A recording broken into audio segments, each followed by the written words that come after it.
Well, I'm pleased to be here. It's a privilege to talk to you all. I know this is a very intelligent audience, so I'm prepared for a lot of good questions. And I know that many of you know more about some of this than I do. I don't really claim to be an Ellen White scholar. I will refer to some later on that are. I'm a historian. My special field of interest is 18th century British politics. And I've had a chance to read widely over the years.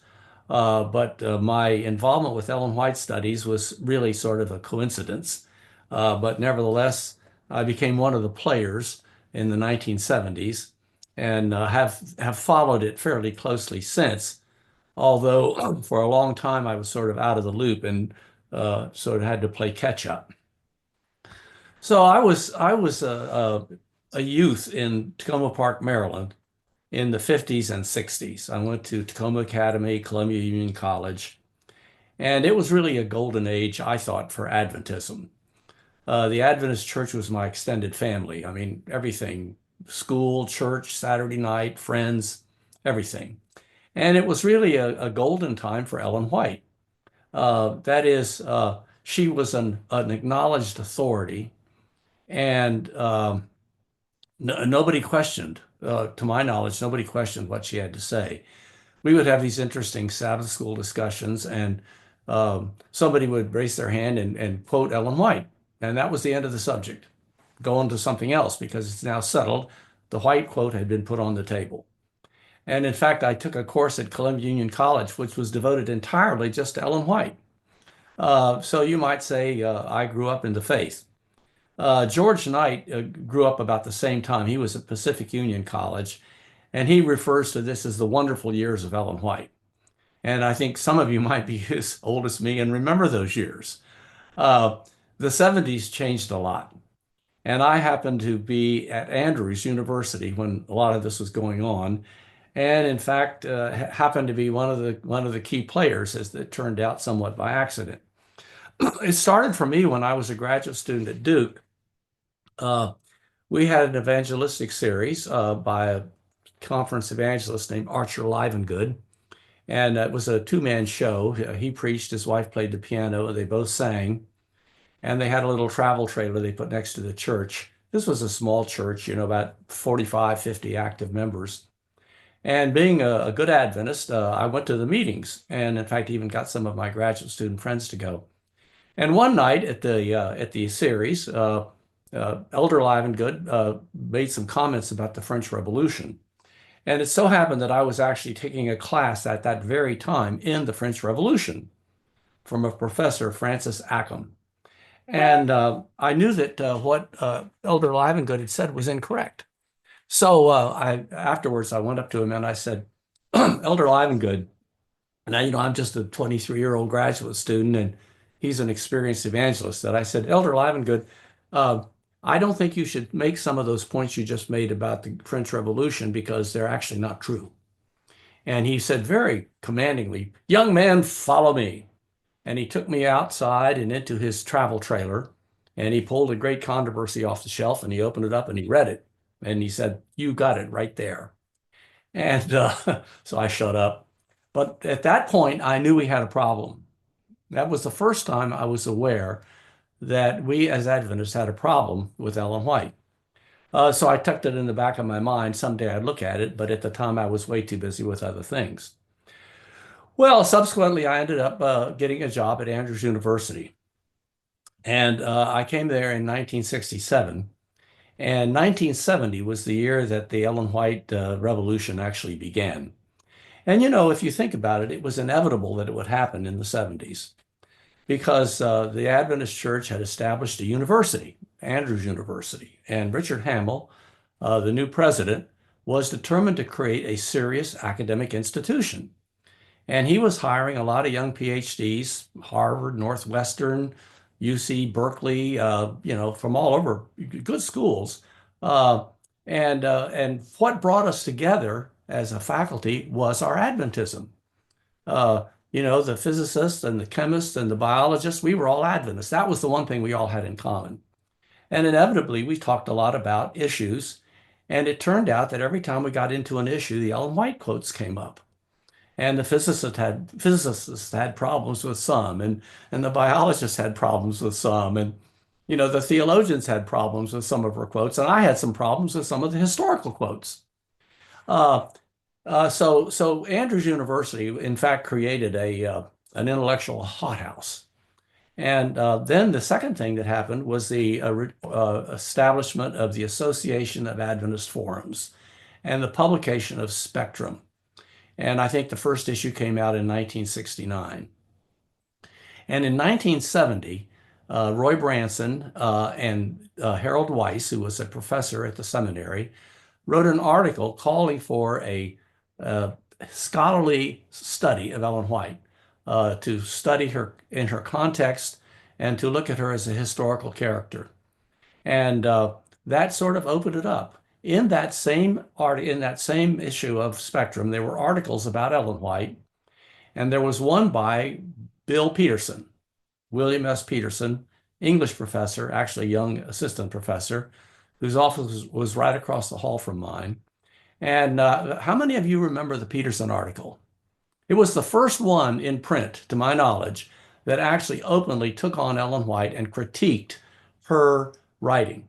And what he did is he took the chapter in the French Revolution, one that we had discussed many times, and Bill, a brilliant scholar, he went over to the library and in, I think, one afternoon wrote this paper. And what he showed was that Ellen White, in the chapter in Great Controversy on the French Revolution, had used a lot of Protestant historians. They were in the footnotes. And these historians were very biased in their approach to the Reformation. And in addition, Bill affirmed that that Ellen White did not use them properly, misunderstood them in some cases. And the White estate responded. There was a big debate back and forth in Spectrum. Uh, Interestingly enough, Ron Graybill, a few years later, in another article in Spectrum, pointed out that Ellen White had not actually gotten all this information from these historians who were cited in the chapter. She had, in fact, got it from Uriah Smith in his book, Daniel and Revelation, and he's the one that had really misused these Protestant historians.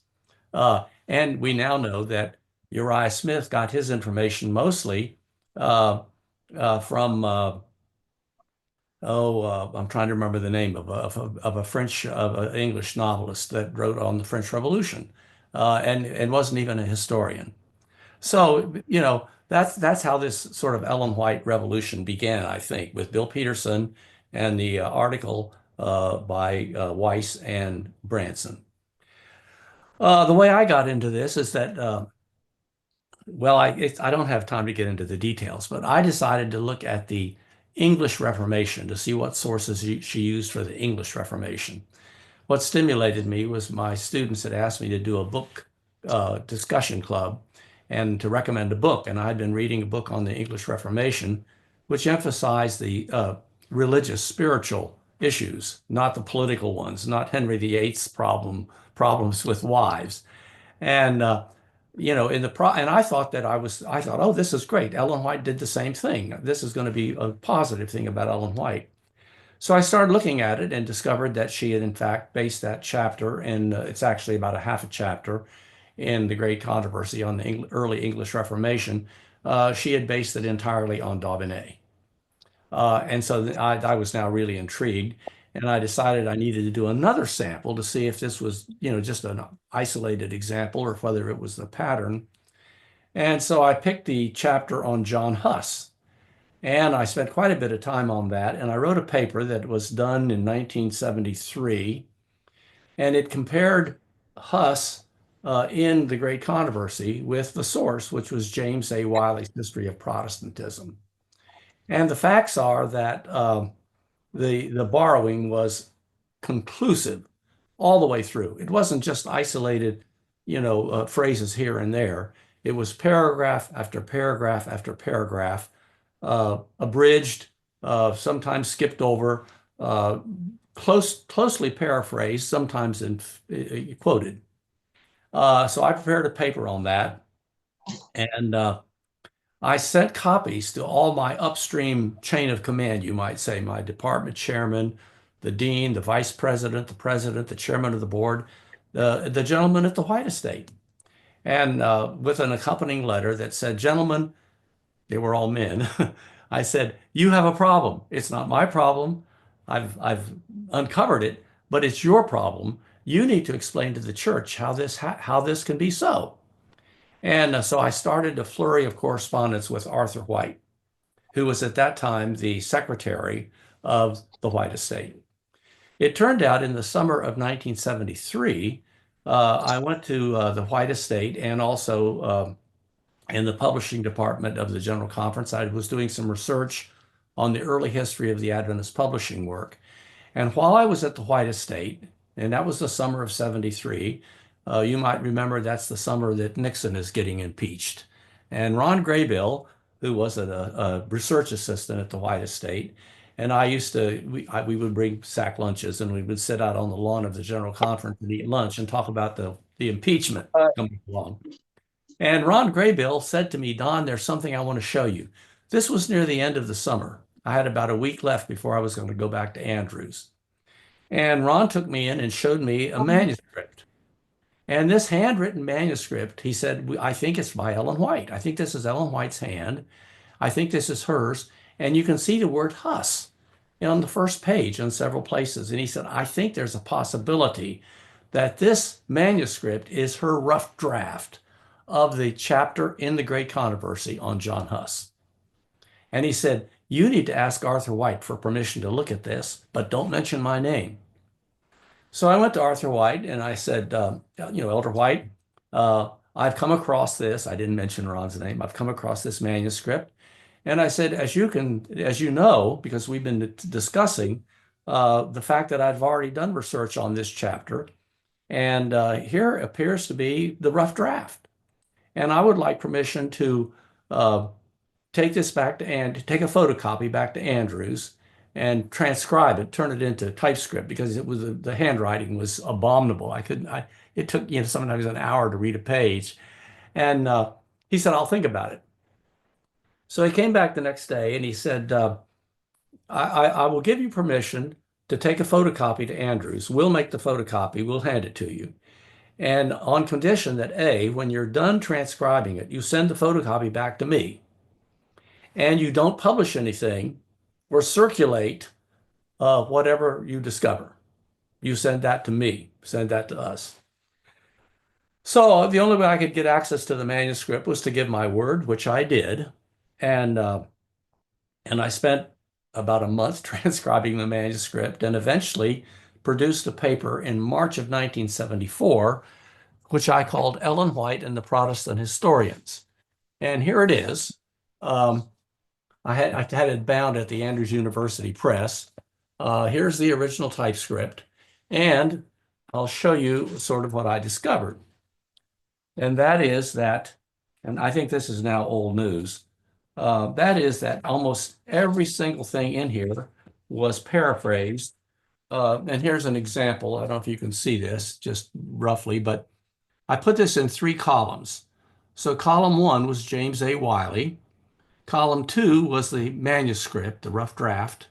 Column 3 was what appeared in Great Controversy. Now this manuscript was 70-some pages long, so this is not just a little tidbit here or there. It's a massive source. And the conclusion was obvious to anyone who would look at this, and that is that Ellen White's work on John Huss had been directly copied from Wiley. Huss paraphrases, sometimes quotes, sometimes skipping chapters, sometimes skipping paragraphs, sometimes skipping multiple paragraphs. Now, the really interesting thing about this is that Ellen White then gave this rough draft to Marion Davis, her literary assistant. She was actually doing this work in Basel, using the library of James Andrews, where she had become acquainted with Wiley. And Marion Davis was given the freedom, the liberty, to do whatever she thought necessary to make this ready for publication. Now, some of you have written books and you go through many stages and it's pretty complicated. This is actually pretty simple. Ellen White gave this to Marion Davis, and the instructions for Marion were to cut it down because the publisher Pacific Press, um, you know, did not did not want a long book. They wanted a smaller book than the one that had originally been planned. Sales issues. I mean, this is an interesting thing when you think about Ellen White's books. They were written with a market in mind, subject to a lot of the things that a lot of books are. So Marion Davis was given the freedom to work with this, and what she did, and this is really, I think, very astounding, she eliminated all of the spiritual digressions that Ellen White had thrown in, all the non-history she threw out. She then cut out half of the historical narrative. And then she added about 15% more directly from Wiley, filling in gaps that she thought were needed to be filled for the reader's benefit. So this is clearly not based on vision, because if it was based on vision, Marion Davis wouldn't have been comfortable cutting out half of it. And furthermore, she wouldn't have been willing to add a whole bunch more. So that when you read that today was the 1888 Great Controversy. As you know, there was another edition in 1911, which didn't change much. Very, very few things. I can mention that in detail later if it's relevant. Uh, you might say Marion Davis was sort of the co-author of this chapter. It was Ellen White's vision and plan, vision with a small v. But Marion Davis had the freedom to basically rewrite it and select more stuff from the historian. And of course, in the process, errors were picked up. So I then sent that paper to the White estate. I was pledged not to circulate it. Now, interestingly enough, I got permission from Arthur White to have a few of my close friends at Andrews, scholars, to critique the work, and he had agreed with that. One of those people made a copy and circulated it. So I don't know if any of you remember this, but during the 70s, between 74, 75, 76, copies of my paper were circulating at Adventist institutions. They were at Loma Linda, they were in Tacoma Park, they were at various places, and I was getting calls, and the White Estate was getting calls, and it was sort of an awkward situation. Meanwhile, Arthur White wanted to negotiate with me because I'd written about 40 pages introducing all of this. And Arthur White didn't like much of what I had said, and he wanted me to modify some of my comments and conclusions.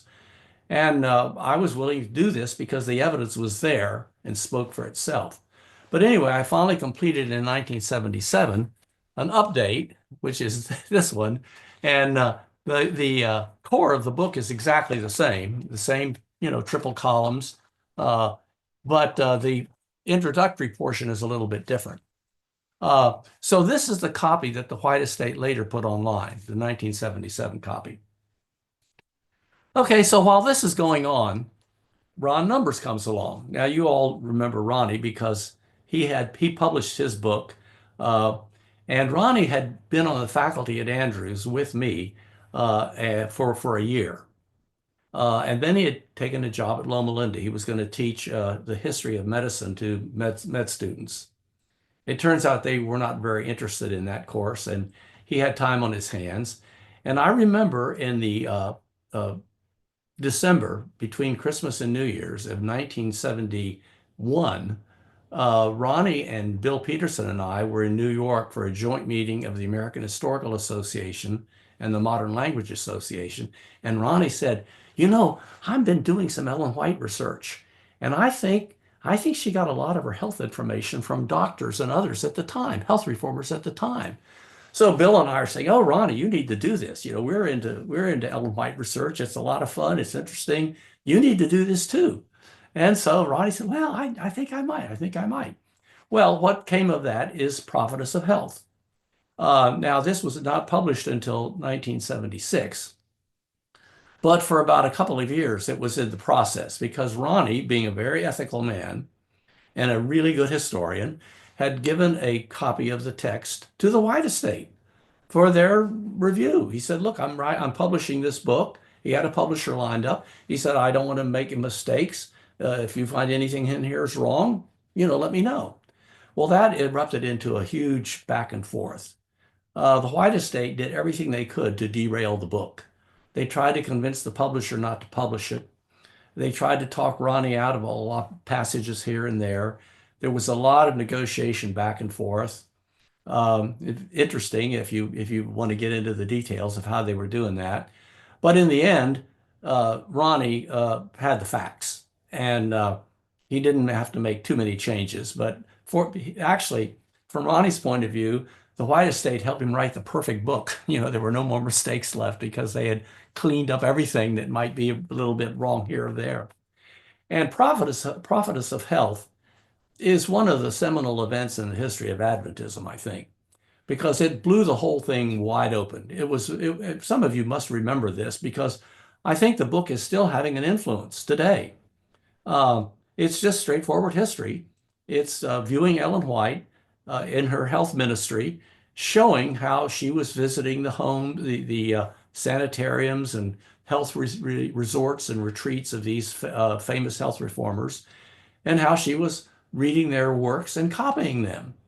And he makes the point, I think irrefutably, that she took her health message from people like Sylvester Graham and Dr. Jackson and others. And if you haven't read this book, it's been republished twice. Um, and the latest edition, which was published, I think, in 2006 or 7, has a wonderful introduction by John Butler called The Historian as Heretic. Uh, so this was really the big event of the 70s, I think. Well, maybe not quite the biggest event, because in 1979, Spectrum published excerpts from the 1919 Bible Conference. Now, this really was a big deal. Uh, it turns out that the Association of SDA Historians, which was formed in New Orleans after Christmas in 1972, uh, at that time, a bunch of young historians, had invited Arthur White and encouraged him to take the lead in establishing a General Conference archive. And so he did. And in the spring or summer of 73, Don Yost was appointed as the church's first archivist. And you all know today the Seventh-day Adventist Archives, the General Conference Archives, is a huge, very professional run organization with an enormous amount of material that is obtainable online. So Don Yost had been asked to, do a little bit of digging around, and he uncovered in December of 1974 the transcripts of the 1919 Bible Conference, over 2,400 pages of it. There had been a stenographer in those days, people knew how to do shorthand. There had been a stenographer who had taken the entire word for word record of the Bible conference. It had been typed up in a transcript. And one of the last things that happened at the Bible conference was the decision of what to do with these minutes. And A.G. Daniels, who presided, finally made the call that they would be put in the archives and sealed, basically. Now, I'm sure you all are familiar with the contents of the transcripts. What they show is that not only Daniels, but most of the major leaders in the church were aware of the fact that Ellen White, in her books, borrowed heavily from others and used a team of researchers and literary assistants to help her produce the books. So the books were not only not all that original, they were not all that much her books. I mean, she was indeed the author. She used the overarching framework, but deciding what went in and what stayed out, and the literary assistant sometimes helped select the sources and select the material to be copied. Now, I use the word copied. Close paraphrase is probably the correct word, but the literary indebtedness is unmistakable. These church leaders knew that. Ellen White had died in 1915. This is just a few years later. There were a lot of other issues that were troubling the church. I don't want to give you the idea that the only thing that happened at the 1919 Bible Conference was this. Uh, uh, but it was the big thing from our point of view today. And the interesting thing is that when the church leaders discovered this existed. This is, the end of 1974. They made a decision that it would be sealed. It was top secret. No one was to know about it. No one was to talk about it. Scholars were not supposed to see it. And that held from 1974, end of the year, until 1979. For 5 years, they were able to keep that secret. And what's interesting to me is Arthur White, when he was negotiating with me on my 1974 paper, which we didn't finish our negotiating until 77, he knew about the 1919 Bible Conference transcripts the whole time, never mentioned it to me. That, in retrospect, that really bothered me because he knew it. Now, how did it manage to get out? Some of you probably remember this story too. The editor of Spectrum at the time, Malaris Caparis, Loma Linda physician, had gotten some wind of this.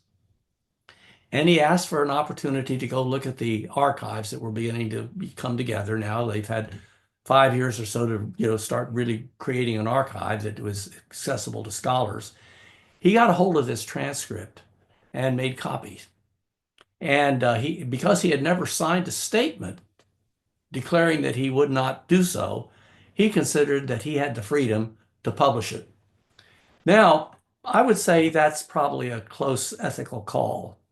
And the Spectrum Board, the Association of Adventist Forums and the Spectrum Board, debated it at length. Roy Branson at that time was the editor of Spectrum, and they decided to go ahead and publish in Spectrum the excerpts that dealt mainly with Ellen White. And that really was a bombshell. Again, some of you older folks may remember that really well. The two things that shocked the academic Adventist world were one, that in 1919 the church leaders knew pretty much what we were now finding out, and had been afraid to go out public with it because of the reaction they would get in the church. The reason that A.G. Daniels decided to keep it in is because the laity in the church was so committed to a virtual word inspiration view of Ellen White that all of them realized their careers would end if they were associated publicly with what they were willing to say privately. And they were afraid, and so they buried it. And by the way, there was still enough leakage that several of the key people, lost their jobs, because there were some low-level people at the Review and Herald who were familiar with the actual, preparing the transcripts and stuff that found out about it. And this is all widely known by revisionist historians today.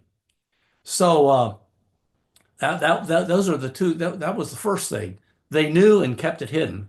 The second thing that really bothered people was that from 1974, end of the year, until 1979, the church had kept it secret, and in fact would have continued to keep it secret if Spectrum hadn't published it.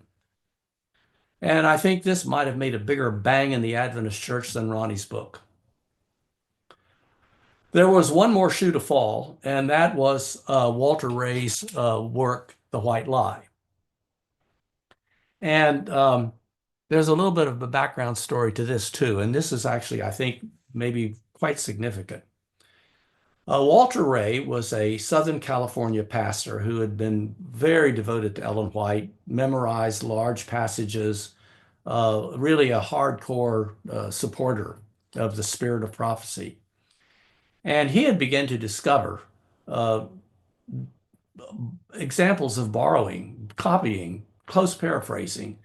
And in 1978, he started sending copies of this to Neil Wilson and to Bob Olson. Bob Olson had succeeded Arthur White as the secretary of the White estate. And Neil Wilson at this time is now the president of the General Conference. And he's sending them copies of stuff and wanting to know answers. And they have been, yeah, we'll take a look at it, but they've been putting him off. Well, after the 1919 Bible Conference stuff is out, they really couldn't put off Walter Ray any longer. See, all these things sort of fit together. It wasn't just isolated things, they were influencing each other. And so they decided to call a meeting um, to thoroughly examine Walter's evidence. Um, and it met at the Glendale Hospital in early January of 1980. And there were about 20 people there. Now, I happen to have been one of the people chosen to go there. And there's some interesting background here that I've made some notes. I want to share this with you because um, the church, believe it or not, in 1980 almost went public and tried to re-educate the church on Ellen White, uh, but they didn't. So here's what happened. Um, the chairman of this committee was the secretary of the General Conference. The secretary of the committee was the director of the White Estate. There were union presidents there. There were some scholars there. It was a small group of about 20. And we had a 2-day meeting. And the first morning, Walter Ray makes his presentation. We had a, a hollow square. The tables were made in a hollow square. And Walter's at one end, and he has all of his books, and he's stacked up, and he's making his presentation. We're just sitting around and listening. And then in the afternoon, we started asking him a lot of questions. And then the next morning, we had a discussion among ourselves, and in the afternoon, and Walter was there to listen. By the way, three copies of that meeting were recorded, and some historian ought to find them and publish them. One was for Walter Ray himself, one was for the White Estate, and one was for Neil Wilson. And so there should still be a copy of that somewhere in the General Conference archives. And the reason that's interesting is because I was there. I think I'm the only one alive who was there. So I'm the only one that's still alive because I was young then, in my 30s. And the interesting thing is that all of these high-powered General Conference leaders and union presidents agreed at the end of the 2 days that Walter Ray was right and that Ellen White had indeed borrowed almost everything she wrote from somebody else. And I kept a journal in those days, and I'm going to read you, hope this isn't too boring. I'm going to read you notes from my journal that were written down at the next day. So this is accurate history here. It's not just my memory. Um, let's see. I'm going to skip the first a little bit. Well, I'll start in. We spent the first day listening to Ray's presentation. We interrupted only to ask questions for clarification. Ray showed himself to be a terrible scholar, a poor and confusing speaker, and a bitter Adventist with a chip on his shoulder. He evaded questions, jumped from one point to another, and never laid out a clear picture of his evidence. It was like being given unarranged note cards to read. Also, he basically conveyed the attitude of a disbeliever who looked on Ellen White as a clever fraud. But I was so impressed with the committee. No one used these excuses to turn away from the evidence. Everyone present was a person of real integrity. We all acknowledged that Ray had the facts. Ellen White had borrowed far more than any of us had realized. What I found for great controversy carried over in principle to just about everything she wrote. In some books, there were half a dozen sources per chapter, but all is clearly paraphrased. The borrowing goes through the Conflict of the Ages series, including the Desire of Ages, the Testimonies, and into devotional books. All of these non or extra biblical accounts in Desire of Ages of Christ's activities, thoughts, etc., came from others, copied from others, are some of her most famous and frequently quoted passages. On the second morning, January 29, we debated the evidence with Ray, and then in the afternoon made long speeches to each other, allowing him to listen but not take part. We all accepted the evidence. Most told their personal story of when they first knew Ellen White borrowed and how they came to terms with this in their own lives. All agreed that this borrowing was consistent with inspiration and pointed to the similar pattern of borrowing from the Bible. Here we're all trying to, explain this away without giving her up. But while we asserted that raised material was not alarming to us, we acknowledged that it would be alarming to the church. And here's the key sentence. So we urged PREXAD, that's the President's Advisory Council, we urged PREXAD to begin an immediate and extensive program of education for the church. To my surprise, Olson and Lesher took the lead in this discussion. We went out knowing that we had made history and the church would never be the same. No doubt this is just the beginning of many meetings I will attend on this topic. Well, I was naive, wasn't I? Because in fact, nothing happened. Now, I happen to know from doing a little digging since that in February, the next month, Neil Wilson actually called a special meeting of the General Conference Committee to hear the Ray report, and that the people who were there, G. Ralph Thompson, Robert Olson, Frederick Lesher, William Johnson, Herbert Douglas, all members of the Ray Committee, they shared their views, and the General Conference Committee voted 6 recommendations. And among these recommendations were, this is important, as soon as possible, a plan be developed for thoroughly informing our church administrators concerning the nature and extent of Ellen White's use of sources. Another recommendation, that immediate study be given to a plan for educating the church in easily grasped steps on the subject of inspiration and Ellen White's use of sources. Some means of accomplishing this could be inspiration seminars, articles in the Advent Review, and the Ministry Magazine, and through the Sabbath School lessons. And then the other significant one, that an in-depth study on the writings of Desire of Ages be implemented, and that some suitable person working under the supervision of a broad committee be asked to foster the project. This detailed study should attempt to discover not only the similarities between Ellen White and others, but also the dissimilarities and the unique positive contributions to be found in her work. Now, did any of that happen? None of that happened. What did happen? What happened is within a month, there was a retreat. Uh, in March, the very next month, Neil Wilson put an article in the review. It was a pretty significant article, and he acknowledged quite a few things. He acknowledged, 1, originality is not a test of inspiration. 2, God inspires people, not words. 3, the Holy Spirit helps the messenger to select his material carefully. 4, the prophet use of existing materials does not necessarily mean that the prophet is dependent upon these sources. And finally, whenever we recognize similarities, we must also see dissimilarities. Now, if you think about that, these statements were mostly dodging the evidence. For example, it wasn't White alone who was selecting sources. Her literary assistants were also selecting sources. And the fact that she was creative in the way she used these sources proves nothing, because everybody's creative. Everybody who writes is creative to a certain level. So creativity isn't isn't a proof of inspiration. And so he's sort of dodging the issue, but it is nevertheless a concession, you might say. Nevertheless, that was the end of it right there. That article by Neil Wilson in the review sort of ended. There was no follow through, no attempt to educate the church. Everything died. Now, there was one thing that did happen. They did launch the Life of Christ project. Anybody remember the name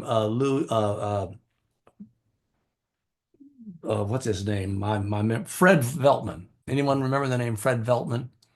Fred Veltman was commissioned to do an intensive study of the sources in Desire of Ages. Originally, the person was going to be Jim Cox, but he was not available because he had just taken a job going to Australia to be president of the college there. And Veltman was a professor at PUC. And he was given a budget, a big staff, and I'll mention him in a minute. It took him four years, but he eventually produced a report. But the big question that you might ask is the church coming that close to opening up this whole issue for the membership? Why did they pull back? Why do you think they pulled back? I don't know for sure, but I think it had to do with what happened at PUC in October of 1979. And that was the famous uh, speech. And I think I can give you some more details. Desmond Ford was an Australian theologian teaching at PUC. And do any of you remember the Desmond Ford issue that bothered the church at that very time? He had spoken at PUC in October of 1979.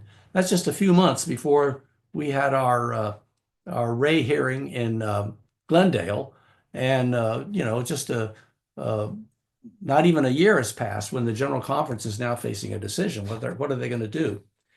Now, if you remember what Veltman did, I mean, not Veltman, Ford, what Desmond Ford did is he emphasized salvation by faith.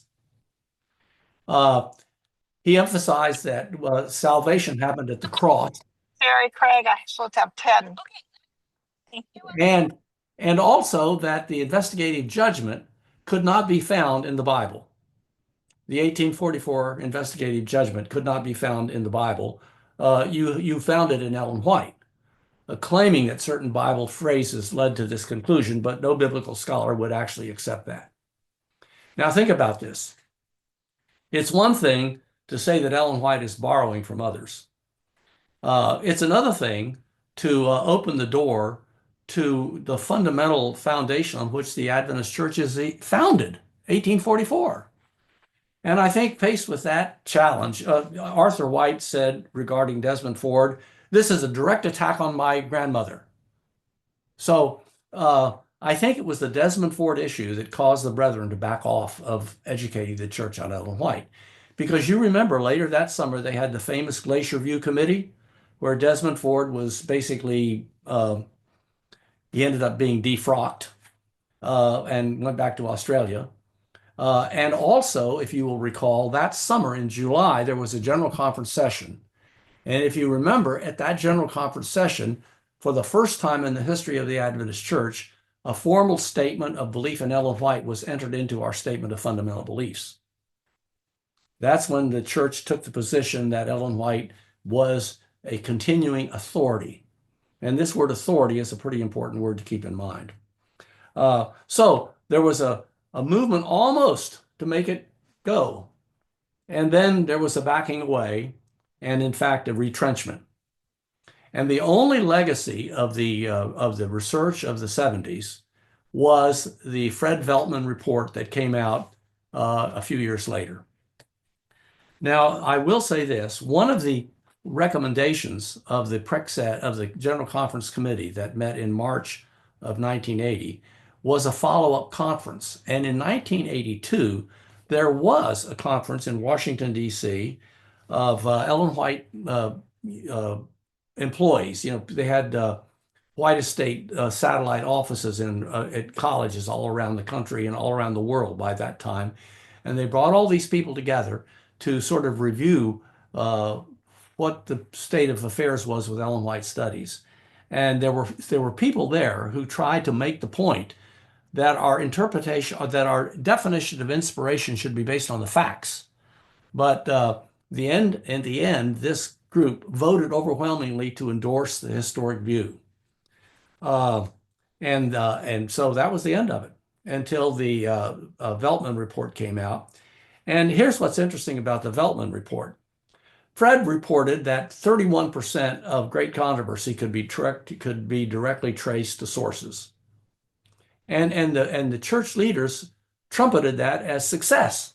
Oh, look, only 31%. Now, if you think about that, wait a minute, 31%. We, the reader, don't know which 31% it is. So how can we be confident at any given time that this is not something borrowed from a source? Furthermore, Veltman had only sampled 15 chapters, just not even a big sample of the book.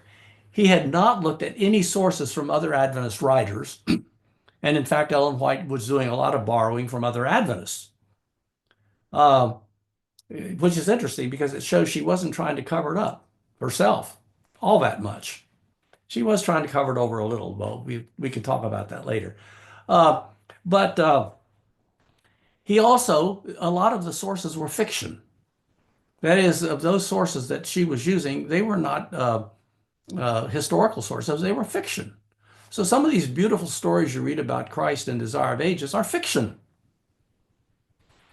Um, and Fred Veltman himself expressed real concern about the fact that she was not really open about all of this. But nevertheless, the Veltman report was the end of it.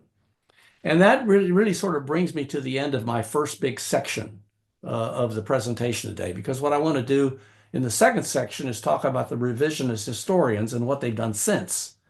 But that first big surge in the 1970s really, since then we've elaborated and fine-tuned it, but fundamentally we came to the conclusions that still hold. Uh, some of you might remember that I wrote an article for Spectrum in 1980 called Shifting Views of Inspiration.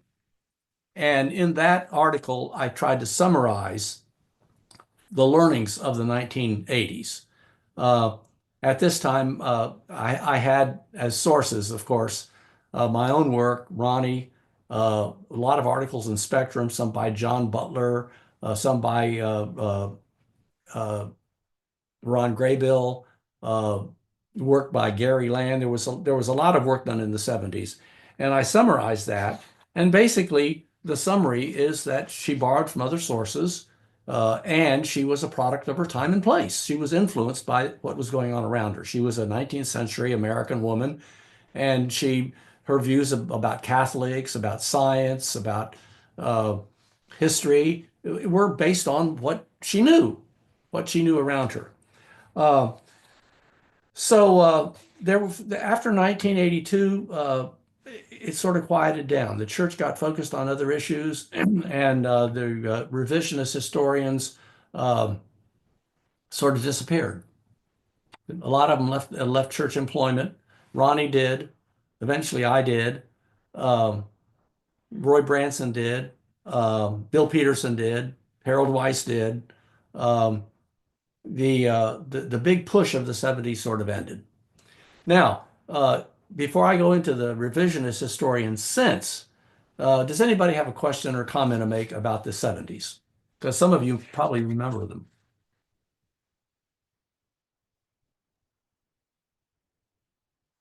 Well, I'll ask a question.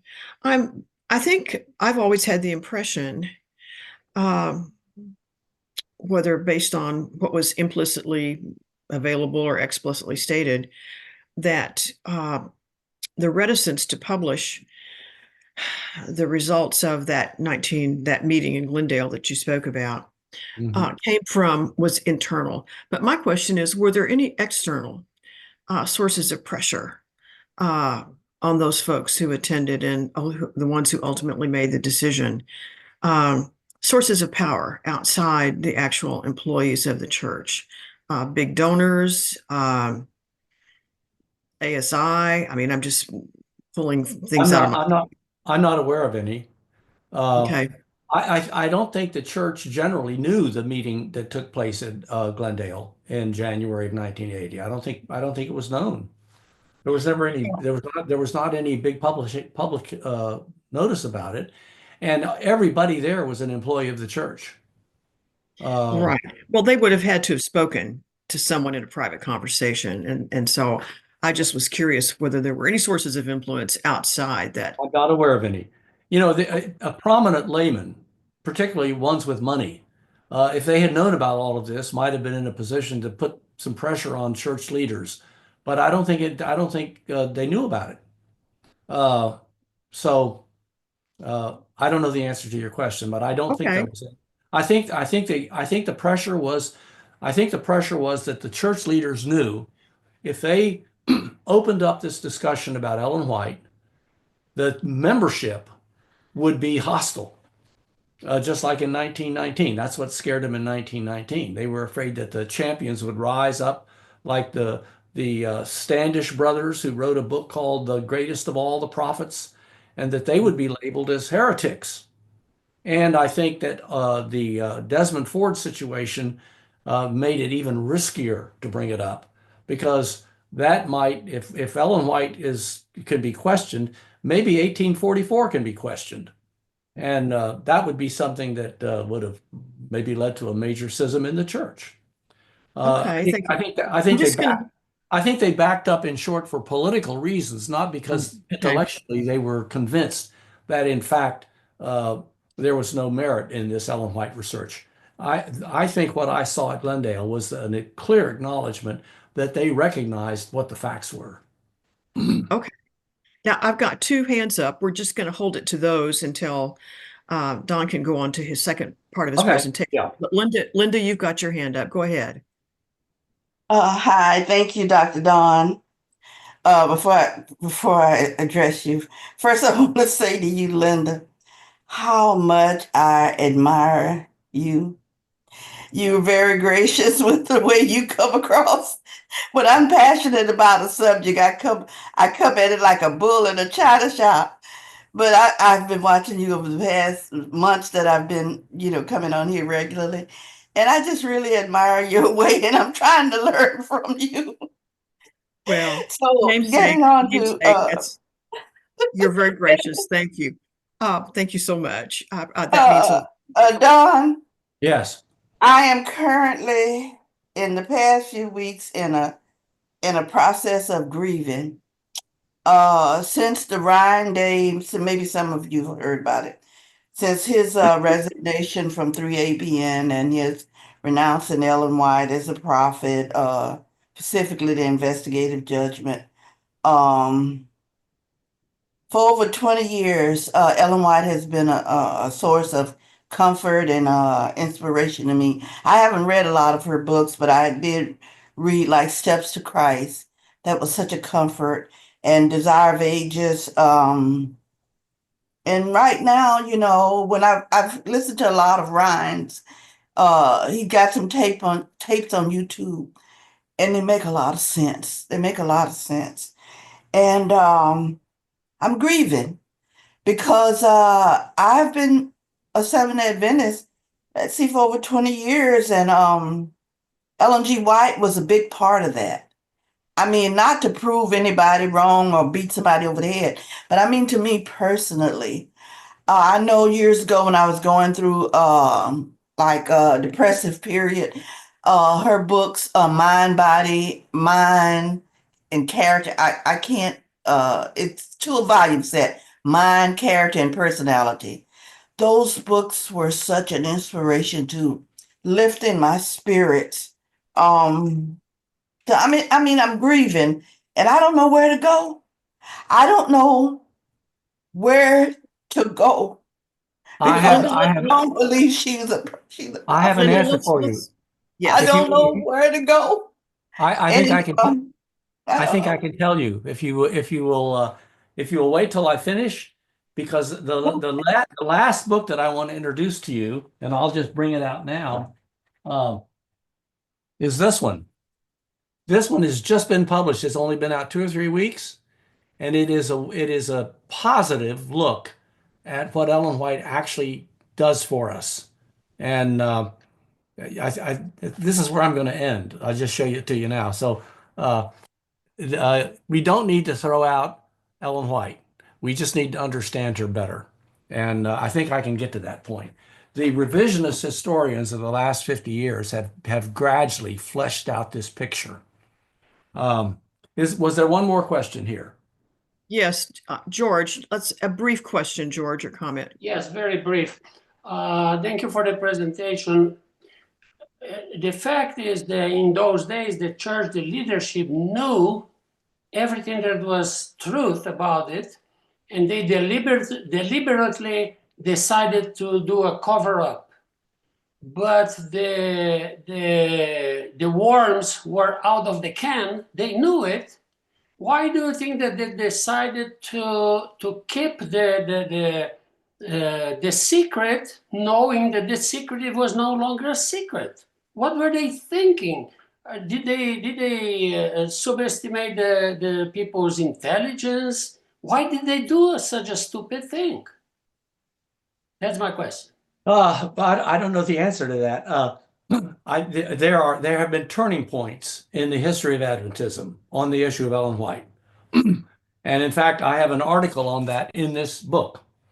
There was one in 1883 on the issue of word inspiration. There was another one in 1888 on the borrowing issue. There was another one in 1911 when the great controversy was, republished and errors were corrected with Ellen White's approval. There was the 1919 Bible Conference, and there was the 1970s. In every case, the church, in the end, when Ellen White was alive, they actually made some turns. She actually approved some turns. But in 1919 and in the 1970s, church leaders were afraid. I think that's the right word. They were afraid that the unity of the church would fracture if they opened this up. And in 1919, they were able to keep it in. In the 1970s, they couldn't. And so recognizing that they couldn't, you would think they would have made some attempts to try to cope with it, because the revisionist historians have not gone away. And what they've produced since is now an overwhelming body of knowledge. And I do believe that right now we are in another turning point. Right now, we are in another turning point. And if the church leaders don't recognize this, I think Ellen White is going to be lost entirely to the Adventist church. Yeah. Not she just forgotten. It's irrelevant. To keep her relevant in the church, which I think is important and good for the church, we need to understand her differently. And this book is an attempt to do so, which I will get to at the end, and I think might be encouraging to some. But I do think the church leaders in the 70s and to be specific, 1980, I think they failed. I think they made the wrong decision. I think they should have tried to open it up, maybe slowly, maybe carefully, but I think they should have tried to open it up. Okay, so Thank you go. for both the questions. Let me just say, Lila Tidwell, don't lose your question. We'll come back to you when Don has finished his presentation. Right, and I'll try to speed up. There's so much detail that you could get into that. No, you're fine. You're fine. It just it's hard to keep from rambling off into little byways. Okay, so let's talk about the revisionist historians. First of all, I need to define what I mean by a revisionist historian. I mean one that will look at the primary sources and try to look at all of the primary sources, not someone else's account, but primary sources, and to look at all of them, and then try to face the facts as they are there in these sources. And then finally make judgments that are consistent with the weight of the evidence. So let me say two things about the historical craft. Historians make statements of fact, and those need to be based on a primary source, and they should be able to footnote it if necessary. They also make judgments. That is, they look at a whole lot of facts that some disagree with. Some are this way, some are this way, some are this way. And they try to draw together a conclusion and make a judgment about what really happened or what the real issues were. And those judgments are important, and that's why people read history. And I can give you a lot of examples. Why did Wellington win the Battle of Waterloo? There are all different kinds of opinions. Historians weigh all this evidence, and they try to come up with some conclusion. And that's a judgment. And revisionist historians should come up with honest judgments based on the weight of the evidence. Okay, so that's what I mean by a revisionist historian. Now, I also want to make a statement about faith. People say, well, you can believe things based on evidence, but how about faith? What about believing things by faith? So the apostle tells us that faith is the evidence of things not seen, right? Faith is something that is beyond evidence. So you can believe something that there's no evidence for. That's faith. And the reason you have that belief is because you think that it makes sense and you feel it in your heart, and it's not something you can disprove. Because if you can disprove it, then faith doesn't apply. So faith is for where there is no evidence. If there's evidence, you don't need faith. If there's evidence contrary to faith, then evidence prevails, right? So let's just take Ellen White for a minute, and then I'll get into these revisionist historians. If Ellen White says, I had a vision, and I'm writing it out, there is no way to know whether she had a vision or not. And there's no way to know for sure if the vision was inspired or whether it was just a dream or a hallucination or a seizure or an ecstatic experience. There's no way a historian can do that, right? What the historian can do is show if what was written is true or not true, or original or not original, right? So you can by faith believe that Ellen White had visions and that she had visions from God, but you can't believe by faith that she didn't borrow, because you can prove she did. And you can't believe by faith that she didn't make any mistakes, because you can prove she did. So that's how faith and reason work. There has to be a reason for your faith. Otherwise, you can have faith in anything. You can have faith in witches. You can have faith in Joseph Smith. You can have faith in Muhammad. You can have faith in anything. The way you choose to have faith in something because overall it makes sense to you. And then you feel it. And you might be wrong, but nevertheless, you believe it by faith. Now, the revisionist historians have not abandoned faith in Ellen White's inspiration. They can't. There's no way to say, no, she didn't see that in a vision, or no, God didn't reveal that to her. That's something historians can't do. So the revisionist historians don't do that. What they do is describe what happened, and sometimes they leave it to the reader to make sense of it. But they nevertheless stick with the facts, and where the facts lead them, they follow. Now, there's been a lot of revisionist work, but it mostly didn't start until the 21st century. And I have a whole list of the scholars who've done this, and I want to critique each one briefly, and then I want to go to where I think the church is today on this. First of all, I think maybe the first one that I would call a revisionist one is this one, The Prophet and the Presidents. This is written by Gil Valentine. And to introduce Gil Valentine, I need to introduce George Knight, because the most significant and consequential historian of the Adventist Church is George Knight. You've probably heard his name, longtime professor at Andrews, and he established the Adventist Pioneer Series. And these are biographies of pioneer Adventists. And here's an example of, I'm jumping ahead here, so I'll come back to this. But this is an example. It's a biography of John Evans Andrews. There are going to be about 25 books in this series, and well over half of them have been written. And George Knight wrote himself some of these books and then stimulated others, and it was the general editor of the whole set. And he retired just a year or two ago as a professor at Andrews. And Gil Valentine was one of his best students. Maybe his very best student, I don't know. But Gil Valentine is one of the premier Adventist revisionist historians. And he is a good Adventist, and he believes that Ellen White is inspired. But what he does is just tell you what happened.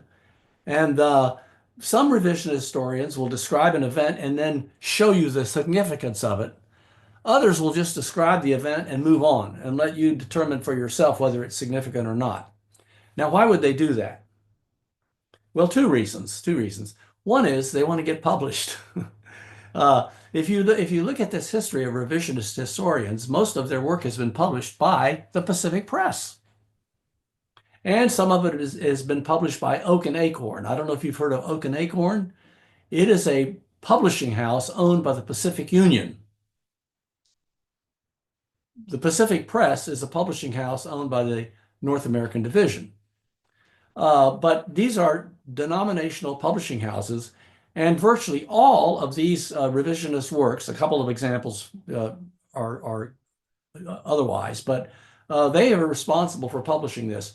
And so if you're a revisionist historian, you can describe Ellen White doing things that that raise serious questions, and then just leave it and go on.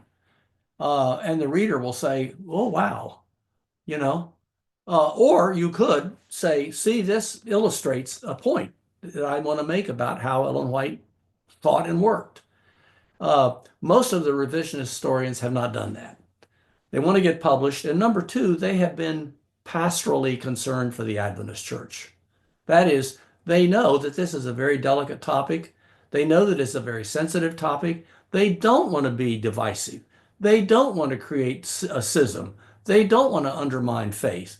They want to let this fact be known and then let the reader sort of struggle with it, because they don't want to hammer the issue. They're going to show it to you because they're historians, they're honest, but they're not going to, hammer away at the significance of it. So that's what Gil Valentine is a good example of that. So in this book, The President and the Prophets, he shows Ellen White's relationships with a string of General Conference presidents and her relationship with them.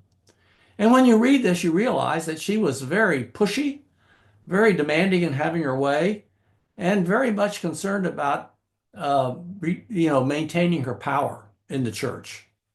This doesn't prove she wasn't inspired. It doesn't prove she was inspired.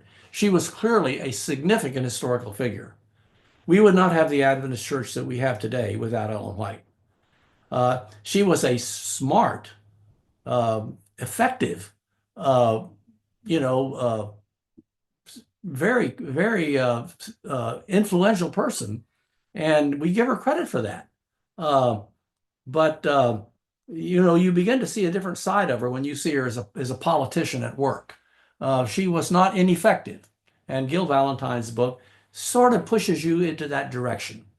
But then we get to another one.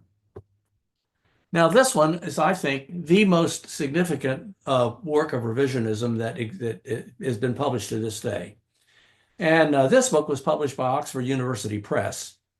The three editors are Terry Amont, who is still a professor at Walla Walla, Gary Land, who was a professor at Andrews, now deceased, and Ronnie Numbers, also now deceased. And I think that Terry is the one who more than anyone had the idea. The work was shared very, very well, and the book is just amazing. If you look on the back of the book, I'll read this because you can't see it.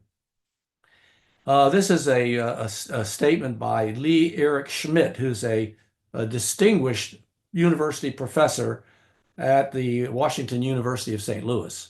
Half of the authors in this book are non-Adventist. The other half are Adventist. And when you read it, you can't really tell which ones are which, because they're all approaching this as historians. Here's what Schmidt says: an ingenious, interconnected series of biographical studies. This collection effectively brings Ellen Harmon White, the seer of the Seventh-day Adventist tradition, into the thick of American religious and cultural history. As a collective venture, it is superbly orchestrated. It demonstrates White's profound relevance to any number of historiographies on gender and race, on medicine and education, on visionary experience and practical theology, on missions and globalization. And if you look at this book, the authors, they include, in fact, I'll just mention some of them. Terry, Eric Anderson, John Butler, Ronald Graybill. These are all revisionist historians. Floyd Greenleaf, Fritz Guy, Bert Holoviak, Gary Land, Benjamin MacArthur, Paul McGraw, Jerry Moon, Douglas Morgan, Ronald Numbers, Arthur Patrick, Rennie Shefflin, Graham Sherrock, Ann Taves, Laura Vance, Gilbert Valentine, Grant Wacker, T. Joe Willie. And they're on every topic you can think of. You can see Ellen White in every conceivable perspective. And if I were a college professor teaching a course on Ellen White, this would be the one book I would require. I might require other ones, but this one I would not do without. So this is revisionist history. And what it does, it puts Ellen White in her time and place. And you realize that she is a reflection of her time and place. By the way, her time and place is a lot different from our time and place. A lot different. The world is a lot different than it was then. Uh, she doesn't know anything about communism. She doesn't know anything about radical Islam. She doesn't know anything about the computer, the internet.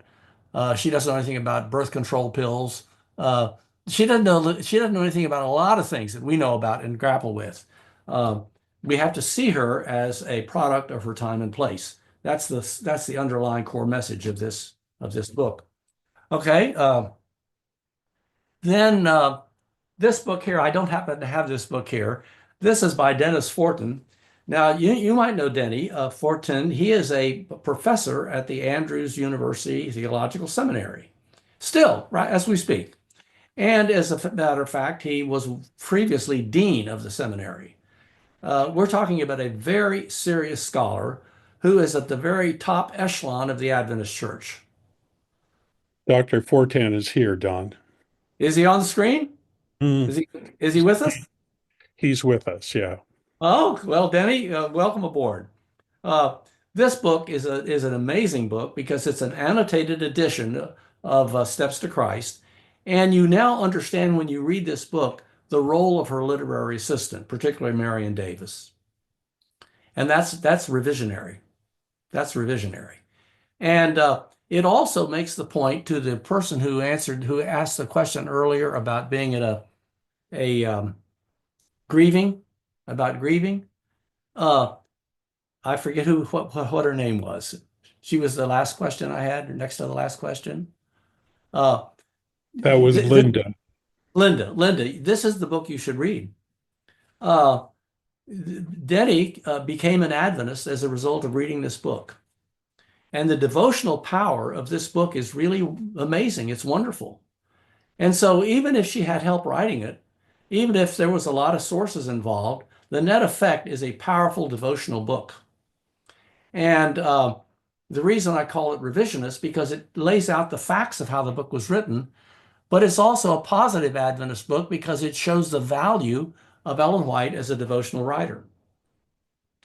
So I think that's one of the significant books on Ellen White that have been written and have helped us to gradually fill out our understanding of her gift. Okay, let's go to the next one. I believe the next one is the a biography of J.N. Andrews. This book was written by Gilbert Valentine again, and he's one of these people who really knows a lot about Ellen White. I don't. Gil does. You have a question, ask Gil. We all know that John Nevins Andrews was the first official General Conference missionary. This biography, which is thick, carefully goes through his life. And it is his relationship with Ellen White that is the most interesting for our discussion today. Now, it's actually interesting for a lot of other reasons for the history of Adventism, but it's particularly interesting in that it shows, for purposes of this discussion, it shows that his relationship with Ellen White was sometimes problematic. She could have a sharp tongue, and she could rebuke in ways that were unfair and hurtful and harmful. And when you read this, and I won't go into the details, it gives you sort of a different view. Now, Gill does not, draw conclusions from these points. He just sort of lays them out. But when you read it, it changes your understanding of how Ellen White related to other leaders in the church in that period. And it's very much a book worth reading. Now let's see, what is the next one? This is George Knight's book, Ellen White's Afterlife. This, as I've said, George is the most consequential, the most prolific of the Adventist historians. Really, all this work that has come out since to us in many ways you can trace back to George. What he does in this book, he shows you that a lot of the things that the Adventist Church believes about Ellen White were emphasized after her death. And that's why he calls it her afterlife. She made plenty of claims herself, some of which I don't think stand up. But the claims that were made for her in the 20s and 30s and 40s and 50s really were over the top. And George really explains that history really well. So people like Walter Ray, who were memorizing Ellen White and hanging on every word, would have benefited a lot if they had read this book. But of course, it wasn't written then. But I would consider this one of the more significant books that if you want to understand Ellen White, as I think you should, this is a book you should read. Okay, let's go on. Uh, these are all books that you should read, folks, if you really want to get at Ellen White, and there's a whole lot more. Some of the most significant books about Ellen White are not really revisionist. That's why I haven't talked about them. I mean, the encyclopedia is perhaps the most massive and important single book in that respect. But it takes pretty much the party line throughout. So I don't really call it a revisionist work. This is definitely a revisionist work. Along with Gil Valentine, Ron Graybill knows a whole lot about Ellen White. You have a question, ask Ron, he knows. And what he has done in this book, he has taken her published works and shown you how over time they have changed and been revised, and also the role of others in helping her do this work. Many of the things that she wrote, she reissued later on. I mean, her testimonies, for example, are collections of letters she wrote. And Graybill shows how it's a study of the text. He shows you how these texts have been repeatedly revised, going back to her very first vision, in fact, and the role of others in doing this work. This is a critically important book of revisionist history of Ellen White. Let's see. The next one I think is mine. Okay, and this book is really just the paper that I published in that I wrote in 1974, and I kept my word to the White estate. I did not publish or circulate. But in 2006 or so, I actually went to the White estate and said, look, it's been a long time. Don't you think you could release me from this promise? It was an oral promise I gave to Arthur White and the director of the White estate at that time, Jim Nix, agreed. And so I published it, and this is with Oak and Acorn. And what this does, it just goes through and takes the and I can show you here. Here's an example of some of the, the work. It just compares Wiley, the source, with the manuscript, and then what appears in Great Controversy. And you can buy this book online. And if it's boring, it's tedious, but if you carefully go through it, sentence by sentence, all the way through, it seems to me like it is simply indisputable that she got this work from a source. Now, here is a point of digression that I think is significant. One of the ways the White estate responded in the 1970s was to pick up on a statement Willie White had made back in 1888, and that was that, yes, Ellen did take words, phrases from others, but she was only using their words to describe what she had already seen in vision. Some of you are probably familiar with that explanation. Now, the interesting thing is that before 1888, when people would come and say to Ellen White, my goodness, this thing that you wrote looks just like something else I read. The answer was, I'm not familiar with that source. I don't know anything about that source. This is the fact, if whether it's dealing with Joseph Bates on astronomical issues, whether it's dealing with people on the health message, some of the doctors at Battle Creek would say, oh, some of your visions look just like what this health reformer said, or whoever it was, the answer was, well, whether it was John Milton, who her Great Controversy story is clearly indebted to John Milton's great poem Paradise Lost. The answer was I didn't read it. But in 1888, Willie White comes forward and makes the point. He says, isn't it okay for mother to use the words of others to describe what she's already seen in vision? That's what I was told by Arthur White in the 1970s when I was negotiating with him.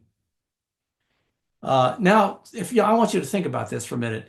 If it's a phrase here and a phrase there, or a paragraph here and a paragraph there, that might be believable. It would still be a bit of a stretch, but it might be believable. But when it is a continuous 80 pages, just paragraph after paragraph after paragraph, there's no way that you can, and particularly if somebody else is coming along and deleting half of that and adding more, there's no way you can take the position that she saw that first in vision. She may have had visions, but they're not, what she records in Great Controversy is not based on those visions. It's based on her sources. So I consider this a significant work of revisionism, even though it's been around for a long time. I'm not done. There's a few more. This is Don Casebolt. Casebolt was actually a student of mine at Andrews, and was very interested in the work I was doing in the 70s, and ended up writing an article in Spectrum showing that Ellen White's comments about the Waldensians was taken from James A. Wiley. But this book is a focus on her indebtedness to William Miller. And again, it's sort of complicated. It's worth reading. There are a couple of points that came through strongly to me when I read this book. One is, and I knew this as a historian, William Miller was not all that original. The English in the early 17th century, who were now becoming literate and getting access to Bibles in the English language, were discovering Daniel and Revelation, and were making all sorts of coming up with all sorts of theories about the end of the world, and they were making interpretations that are not that different from William Miller. William Miller was not all that original. Point one. Point two, his mathematical proofs of 1844 aren't logical and don't hold up. And in fact, we've known that for a long time. Neither one of those surprised me that much. What did surprise me is that Ellen White endorses William Miller and says that she has been shown in vision that he is correct, and that in fact God was leading him in his work. That I think is revisionism, and it's Ron Graybill wrote a review of this book, and he said until some theologian, some apologist comes along and refutes this, I think we're going to have to accept it as valid. And so far, nobody's chosen to do that, and I don't think they're going to be able to be honest with you. Okay, I think I have just a few more left. This is Warren Trenchard. I remember earlier I mentioned the Fred Veltman study. Well, Warren has finally made it available to us in a sense. The Veltman study is, 2,000 pages or whatever. It's a big, huge thing, and nobody can read it. Fred has taken and summarized it and told us that what's essentially in here. So for those of you who are interested in what Veltman did in the early 1980s, Warren has made this now available to you.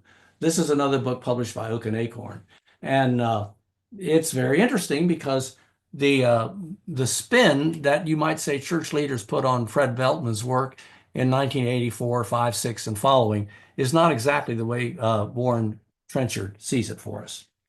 And then this is my last one before talking about the current one, and this is back to our friend Denny.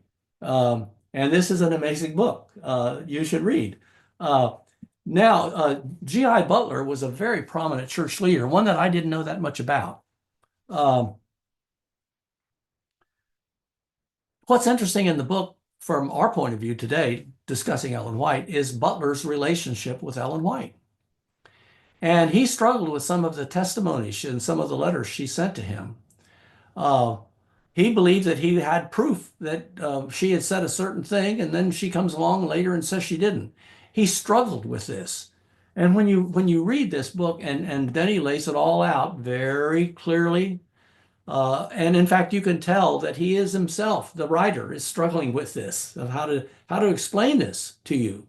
Uh, and he doesn't hammer it and draw a bunch of conclusions based on it. He just sort of lays it out. Um, but you read this, you will see that um, Ellen White's relationship with church leaders was sometimes very difficult for them. And when you see it from their point of view, it makes you wonder. Now, in the end, G.I. Butler believed in the spirit of prophecy, believed that Ellen White had been guided by the Holy Spirit, and deferred to her judgment. But in his heart, he never really he still believed he was right on some of these factual issues. Now, so where are we today? And this is sort of my wrap up. And this I want to draw your attention to this book, Reclaiming the Prophet, which I don't have a picture of it, and I don't know if Lauren does or not. But this book has just been published by Pacific Press. I'm And sorry, Don. I don't yeah, think it wasn't on my list. your list. It Okay. wasn't on my All right. list I because apologize. when I made up the list, this book wasn't published yet. Oh. That's the reason. It's not your fault, it's mine. This book is a collection of essays or articles, and it's all, with a few exceptions, like me, it's Ellen White scholars. And here are the authors: Terry Amont, Eric Anderson, Niels Erik Andreasen, John Butler, Dennis Fortin, Lawrence Garrity, Ronald Graybill, George Knight, me, Don McAdams, Paul McGraw, and Gil Valentine. Now, the premise of this book is something new and fresh. And I'm going to conclude on this. And I recommend you should buy this book. It's not expensive, it's online, and it's short. You can read it, in an afternoon. The premise of this book is that the scholarship of the revisionist historians is settled. We don't want to dispute it. We don't want to argue about it. We don't want to deny it. We accept it. We accept it. But what do we do with it? What do we do with it? What is the value of Ellen White to us today? How is she relevant for the church? And the answer is the Lord used her in ways that we may not be able to explain, but he did use her. We believe that because of the power of the books themselves. Not only was she a historical force of great significance, we wouldn't have a church without her. Her writings point us to the Bible. They point us to the cross. They uplift our spirits. They bring comfort to us in times of sorrow, and the value for Ellen White to the church is not. And here's a quotation that comes from one of the Bible Conference 1919 Bible Conference leaders, and I want to find this and read it to you. This is H. Camden Lacey, who was one of the participants in the 1919 Bible Conference. And he says, quote, "In our estimate of the spirit of prophecy, isn't its value to us more in the spiritual light it throws into our own hearts and lives than in the intellectual accuracy in historical and theological matters?" And I think we know what the answer to that is. Yes. Okay, I'm open for questions. All right. Excellent. All right. Lila, you've been exceptionally patient. And let me just, as a prelude, say that I expect there'll be a fair amount of commentary here. I hope so. And questions for Don. So let's keep our remarks or our questions to a brief summary of what you're thinking. So Lila, start us out, please. Okay, this is actually Dennis, Lila's husband. So sorry. No, I mean, if your picture were on the screen, I would not have aired. it's okay. Yeah. Don, thank you very much for your presentation today. It's been very enlightening. Lila and I overlapped with you at Andrews. We were there as students from the late 60s to the early 70s. And Lila even had a class from you. Really? Yeah, What was her maiden name? Lila Gertson. Uh, I don't remember the sorry, it class. doesn't ring a bell, but that's been a long time. She took a class from you, I think, on current issues or something in the basement of the Student Health Center. Anyhow, you've drawn several instances where there are parallels in Ellen White's writings and writings from other people's literature and books. And so clearly she had access to some of these writings of other people. In her library that may have existed at Elmshaven, or that maybe books that she had, could any of those have still exist? Would they be in the White Estate or at Elmshaven or somewhere like that? And secondly, if we consider her books as inspired, including what these other authors she's quoted from, can we assume that they were also inspired? The answer to your first question is that the White Estate has possession of her library. And you can find out every book that she had in her library. That doesn't mean that she wasn't aware of other books. It doesn't mean she read every book in her library, but we do know what was in her library. And Ron Graybill has made a study of this and assembled the list. And I think you could probably get him online to send you a list of the books. To your second question, the authors who Ellen White borrowed from, or plagiarized from, or paraphrased from, whatever verb you want to use, were definitely not inspired, in my view. I mean, I don't know that any of them claimed to be inspired. I think actually Milton maybe did claim that the spirit had moved him when he wrote Paradise Lost. But the health reformers, the historians, the fictional writers who were writing about the life of Christ, who she borrowed from, no, these people did not claim to be inspired. No one considers them inspired. Um, so you can't define Ellen White's inspiration by saying she was led to books that were inspired. Because in fact, she was not the only one led to those books. Sometimes her literary assistants picked them out and decided what would be borrowed from them. So no, those books were not inspired. Thank you. Bjorn, you're next, please. Thank you, Linda, and thank you, Don, for a fantastic presentation. I'll add to my thank yous to promised one that I said at the beginning. Thank you, everyone that gave so generously to the spring fundraiser. I cannot tell you how grateful that we all are that you facilitate this kind of discussion. Don, I'm so Ed Reifsnyder and I were having this discussion earlier this week. We progressives tend to be really good at kind of pointing out the foibles of the church and the missteps and what should have been done differently, et cetera. And this whole handling and sort of the spin around Ellen White is a prime example of that. I really liked how you finished the presentation because I really do feel like Ellen White is a an Adventist treasure, right? I mean, she is seen in the right light. She's been very good for our faith.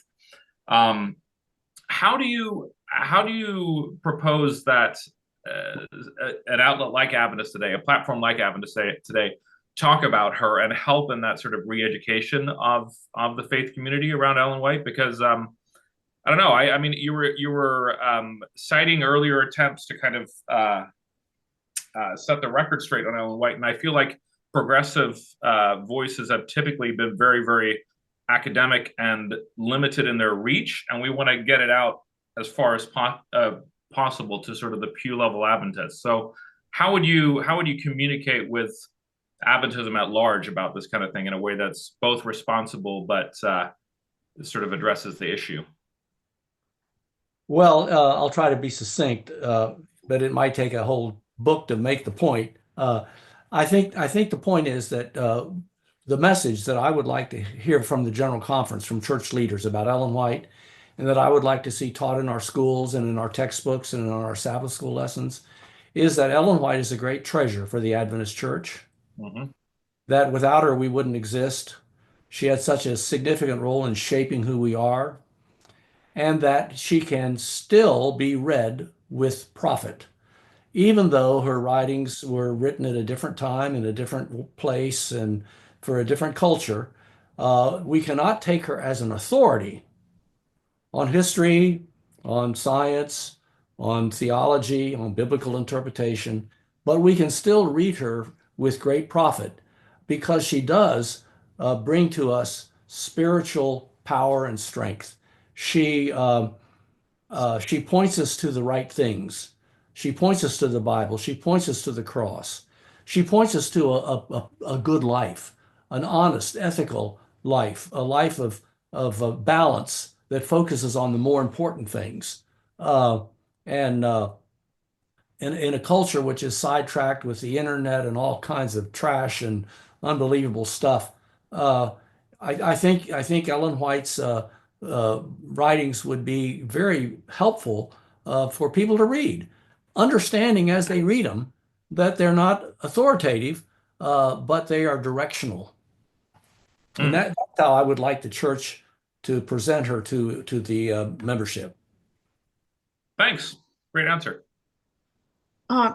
Rick, I'm going to come to you, but I'm going to ask you to unmute, but I'm going to precede you just briefly because I want to inject something here. You know, Don, I'm really curious about something, and I don't know if this changes the flavor of the remarks that you made in your very fine presentation, but it seems to me that we get all worked up about the term inspired. Now, I have to tell you, I think everything Lauren Seibold writes is inspired when I read it. And when I have to do something with the miserable Adult Sabbath School Quarterly to get it palatable for my class, I consider that inspired.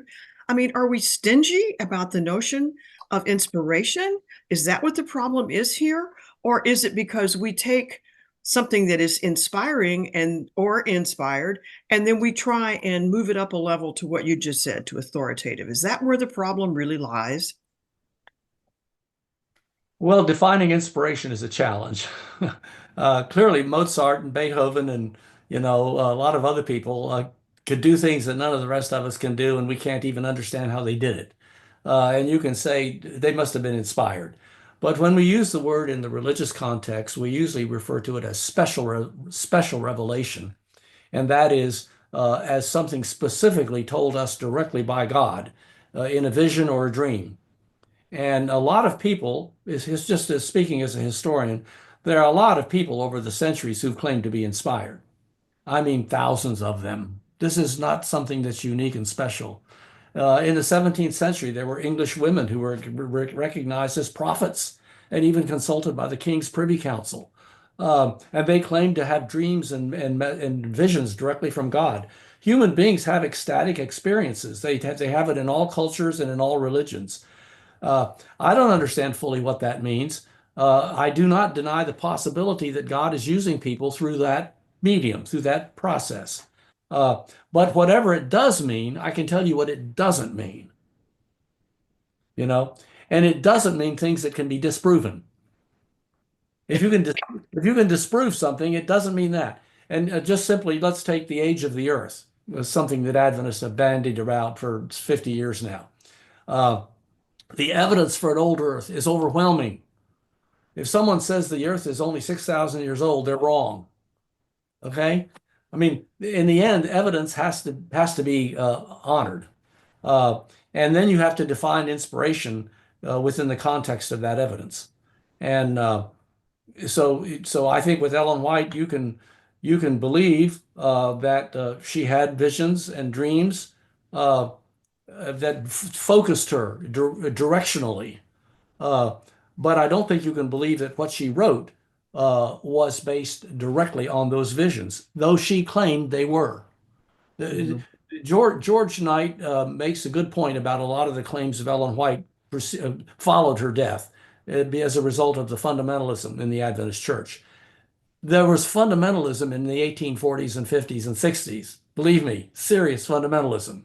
And Ellen White did make claims which the evidence refutes. That doesn't mean she wasn't inspired. I mean, if you look at the Bible writers, some of them were murderers and, uh, liars and thieves and so forth. I mean, God works in mysterious ways. I would not I would not take upon myself the responsibility for defining inspiration. Let the theologians work with that. But I can tell you what it isn't. Okay, fair enough. Fair enough. All right, thank you. Rick, Well, it's your turn. Linda, let me interrupt just very briefly and say that I posted two things that people were asking for. I posted a link to the whole bibliography that Dr. Adams referred to, and I posted a PDF of all of the books that were in Ellen White's library. You can only find it here, folks. That's great. All right, thank you, Lauren. Rick, go ahead. All right. Hi, Don. I want to thank you for your presentation. Question for you. How do historians, such as yourself, view Canright and his two books that he produced on Ellen White? You know, he was a very high-level figure within the denomination as a contemporary with Ellen. What you didn't mention Canright at all, and I'm just curious as to your viewpoints on Canright's two books. Well, that's a good question. I didn't actually design for this talk any of the controversies about Ellen White's gift while she was alive. But there was continuous controversy about her gifts from the 1840s all the way up until the time of her death. Canright is the one that is most prominent and the most remembered. I've confessed that there's a biography of Canright that George Knight inspired in the Adventist Pioneer series. I haven't read it. I should. It's on my list of books to be read there, along with 1,000 other books. So I don't really know. I mean, I read his book in the 1970s when I was preparing my work, and he was not unintelligent, and he did have some points that were valid, but whether he was driven by ego or power or whatever, I don't know. So I'm not prepared to make any positive or negative statements about Canright. Second question then, Fanny Bolton. She was, in my mind, probably up there with Marion Davis in helping Ellen produce books. Did Fanny Bolton ask to be included as an author on Steps to Christ? I've heard or I've read that she did, and it created a controversy between she and Ellen. Do you know anything about that? No, I don't. Danny Fortin might be able to speak to that because he wrote this book on Ellen White, annotated, on Steps to Christ. I do know that Fanny Bolton was troubled by Ellen White's borrowing and then not acknowledging that borrowing publicly. And there is a letter which I quote in the article that I write in this book. I quote a letter that Ellen White wrote to Fanny in response, where she said, "This is something I can't explain. People don't have the spiritual insight and understanding to be able to understand how I would explain it. And so it's something that I just can't explain." And my own interpretation of that is that Ellen White believed sincerely that she had a message for the church that God wanted her to deliver. And that if she acknowledged publicly how dependent she was on sources and helpers, that it would diminish people's confidence in what she was writing. And therefore, she felt it was not that she shouldn't share that because it would undermine confidence in something she believed was really important for the Say church. that people weren't smart enough to understand it. It was just snobby. You could say she's dodging it because it's uncomfortable. I mean, but there is a letter. I could find it and quote it to you if I took 5 minutes, but we're busy here. But it's if you read the chapter in Reclaiming the Prophet, I quote that letter. Right. Thank you, Rick. Oh, I had Ed. Ed, you're up next. Ed Rice Snyder. Good afternoon. Don, thank you for a great overview of what's happened over the last 50 years. I have long felt that there is a need for a new narrative about Ellen White in our church. That the one we've got is gotten kind of unrealistic. And so I set out to write one. And then Eric Anderson told me about the upcoming book. And I said, well, that's pretty stiff competition. Knowing who the people were that were contributing to it. So I ceased and desisted. But I do have a question for you. If, and my colleagues on the board of Adventist today are not expecting this question, but I'll ask it anyway. How do you think Adventists today, and we put out a print magazine, we have a very active website with wide participation by readership. How do you think Adventists today could contribute to a new and realistic narrative about Ellen White? Well, the first thing I would do is I would promote this book. I would promote this book because I think it starts us down that path. But I think there's a lot more to be done. And I think just being honest with the facts is important. And it's important for the church. I mean, think about this.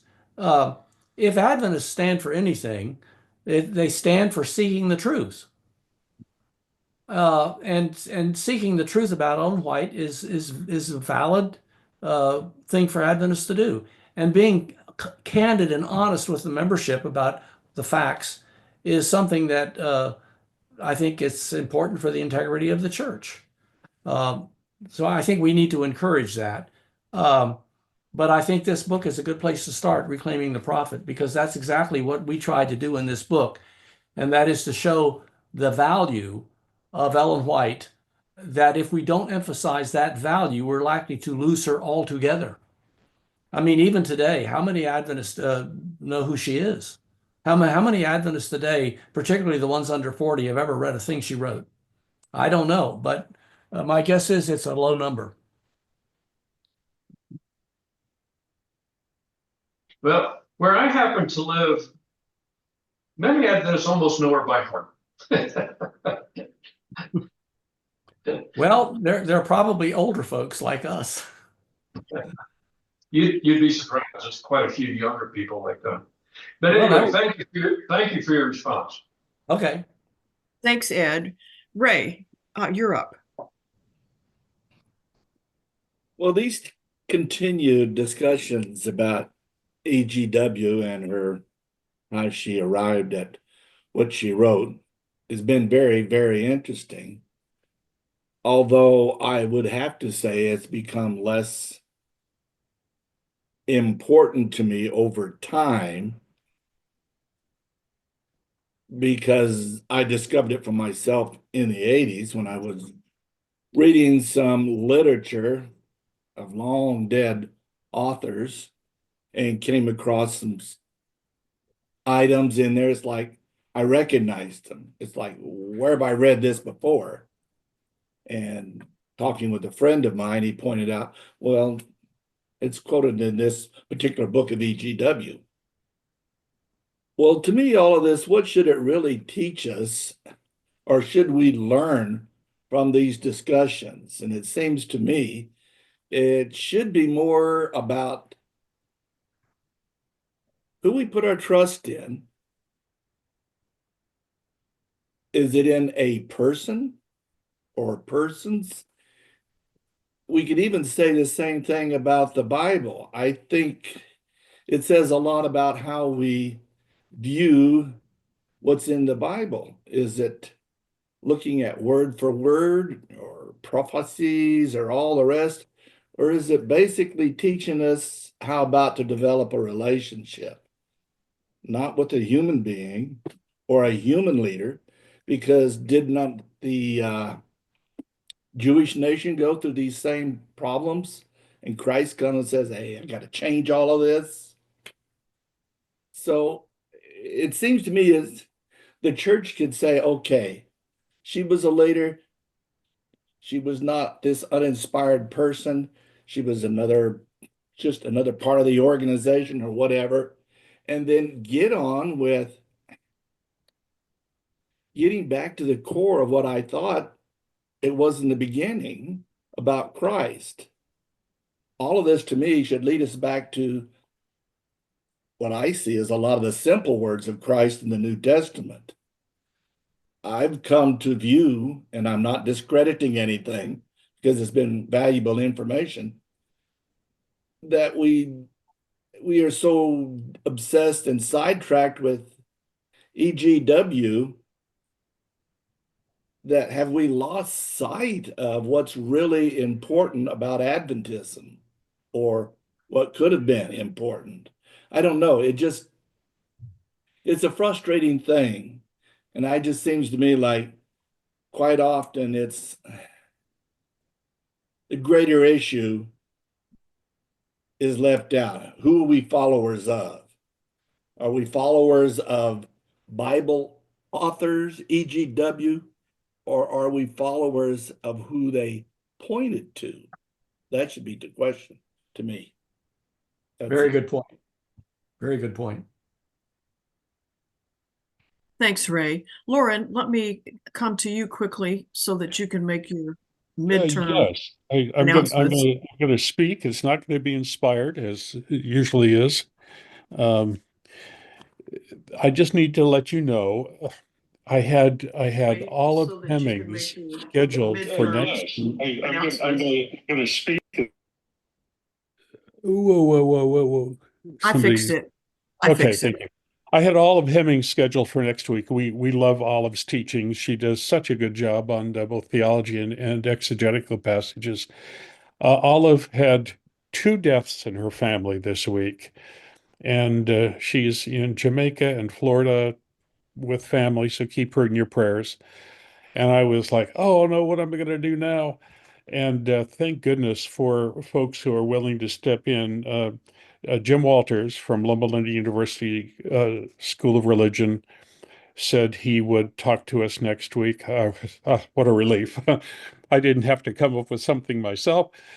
Jim had done a wonderful series for us, I don't know, a month and a half ago, about how we sometimes come on too strong in trying to help people understand God rather than just taking a very large view of what the divine might be.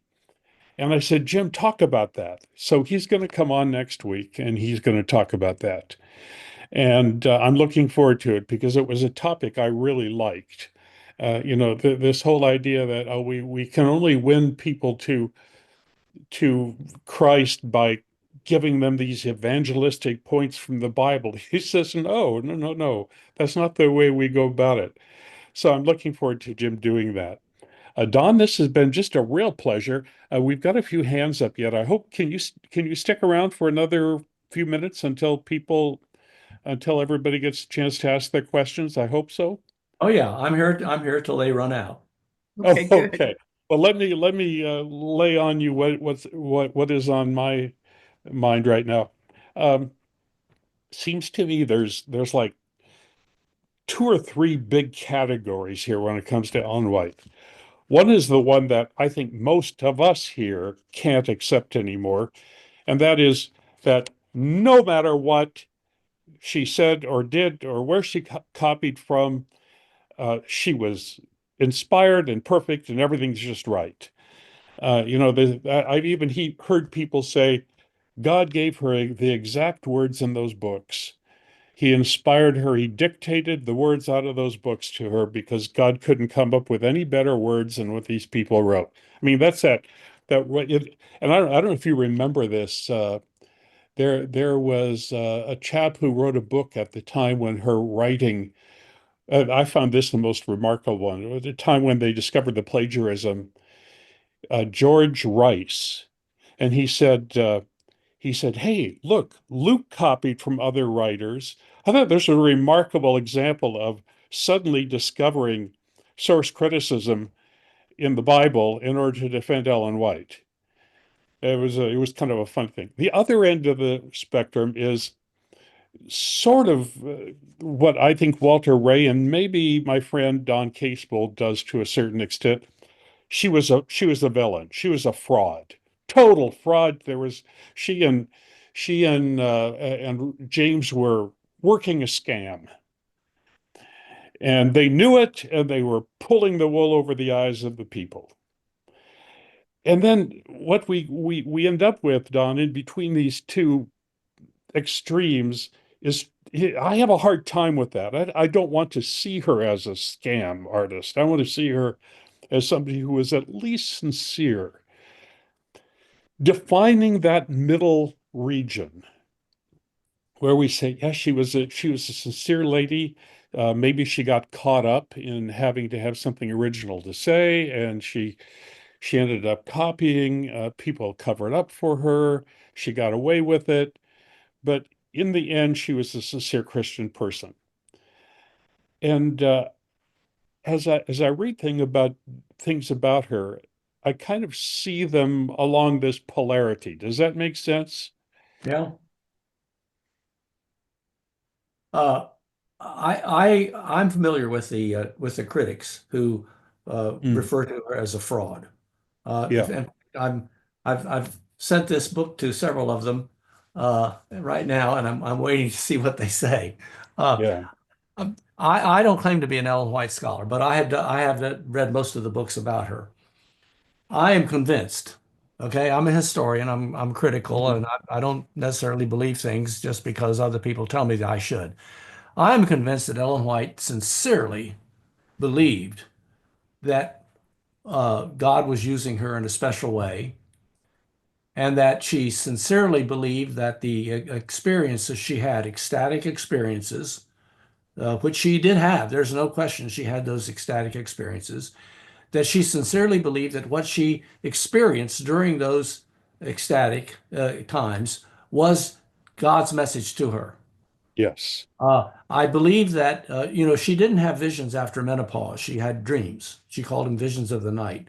I am also convinced that the dreams she had, she really believed those were dreams God had placed in her. Mm-hmm. And now, I do not personally know if that's true or not. And many times I don't think it is true. Personally, sometimes I don't think it is true. Yeah. But I think she sincerely believed it. And I think her life, if you look at her life as a whole, it was a positive life. It was a good life. It was a loving life. Uh, we can talk about the downsides of her temperament. We can talk about her enjoyment of exercising power. But there is so much we could talk about her goodness, her kindness, her sharing, her philanthropy, her encouragement for others when they were down and out. I mean, if you look at her life in full, I think it's a very positive life. Uh, Mm-hmm. and I think she believed in what she was doing. Uh, Now, I do believe that she, on occasions, exaggerated her claim. Yes. Fishermen like to exaggerate the size of the fish. Uh, we have a president right now who everything that happens is either the best thing that ever happened or the worst thing that ever happened. Yeah. People exaggerate. Uh, I don't look upon exaggerations all the time as lies. They're just, you're exaggerating. You make a point and you get carried away, maybe. I think I exaggerate sometimes. Uh, and so I see her as an imperfect person, just like everybody else, you know, um, and making claims that don't always pan out. But I would not doubt for a minute the sincerity and the value Right. of her life. And if you look at people like G.I. Butler, who knew her well and loved her, despite all of this back and forth and the times when she Yeah. was driving him nuts, And nevertheless. and And the Butler same took thing is some true with, abuse. yeah, Butler took if you some look, abuse from her. oh yeah, he took a lot of abuse. And if you look at C.H. Jones, the guy who was running the Pacific Press, they exchanged letters about the problems with their kids and how much fruit they'd put up for the winter and their aches and pains as they got older. Uh, this is a very human person, and a good person, I think. Uh, but As one of the comments here said, my problem is not so much with Ellen White as in how the church continues to make her a perfect voice when she probably was not a perfect human being or a perfect voice, either one. well, if we remember in the 19th century, I think most people defined inspiration as somebody who is dictating, who is taking dictations from God. And if that's Yeah, the expectation of all of your members and your people out there, and they're expecting that of you, uh, it's probably pretty hard to go against that and without risking losing your influence. So, uh, exactly. I'm waiting for the definitive biography on Ellen White. I don't know that it will be written in my lifetime, but uh, you Well, know, I think John Butler is working on one. We'll hope that's going to be the perfect one. he's well suited to do it. Thanks, Lauren. Before I come to Eduardo, Shelley Weaver, who has, in my mind, I consider her to be an inspired writer, the things that I see that she puts out. But she posed a provocative comment that I think sort of ties into what you and Lauren are talking about. She says, maybe Adventists have liked the concept of Ellen White more than her actual writings. How would you respond to that? Well, it's nice to believe that you're the remnant church and that you're special and that all the other churches are just churches. And you're extra special because you have the spirit of prophecy. Uh, that makes you different and better than everybody else. Yeah, why not grab onto that and make a big deal out of it because it justifies the fact that we're different. We're different because we're better. Well, Shelley, that'll give you something to write about. All right. All right, thank you. Eduardo, let me come to you. Good to see you. Thank you. Ronald, I put in the background the picture of my books. Can you see them? Yes. I read all of them in Signs of the Times, Review and Herald, and Youth Instructor. I'm on my fourth reading, and I'm reading all of them Amazing. again. This is amazing. So, and once the General Conference released the letters and manuscript, more than 20,000 pages, I read them all because I don't want to be caught by surprise about Ellen G. White. And I am converted from Catholics. So I was not born in the church. And the comment that I want to make, I wish I could impress some of you, that the sola scriptura in Ellen White, the lesser light leading to the greater light, to me is ridiculous. It's like, you, Peter, under you I'm going to build the church. It's no foundation. They go by some writings, some texts, something, but they don't study deeply. Let me give you one example. When Martin Luther says sola scriptura, he's saying, Lord, don't speak to us anymore. We don't need you anymore. We have sola scriptura. But the scriptura tell us that the spirit of prophecy was coming to the remnant church. He was going to speak again. So how we can stand by sola scriptura? And the same with lesser light leading to the greater light. I wish I can prove that is ridiculous. And I see the General Conference behind those statements. What do you think?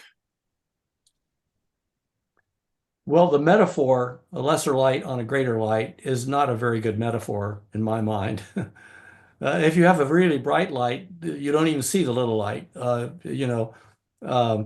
It serves no purpose. You don't need a little light to find a great light. It's so big you're overwhelmed by it. I've often wondered about that metaphor.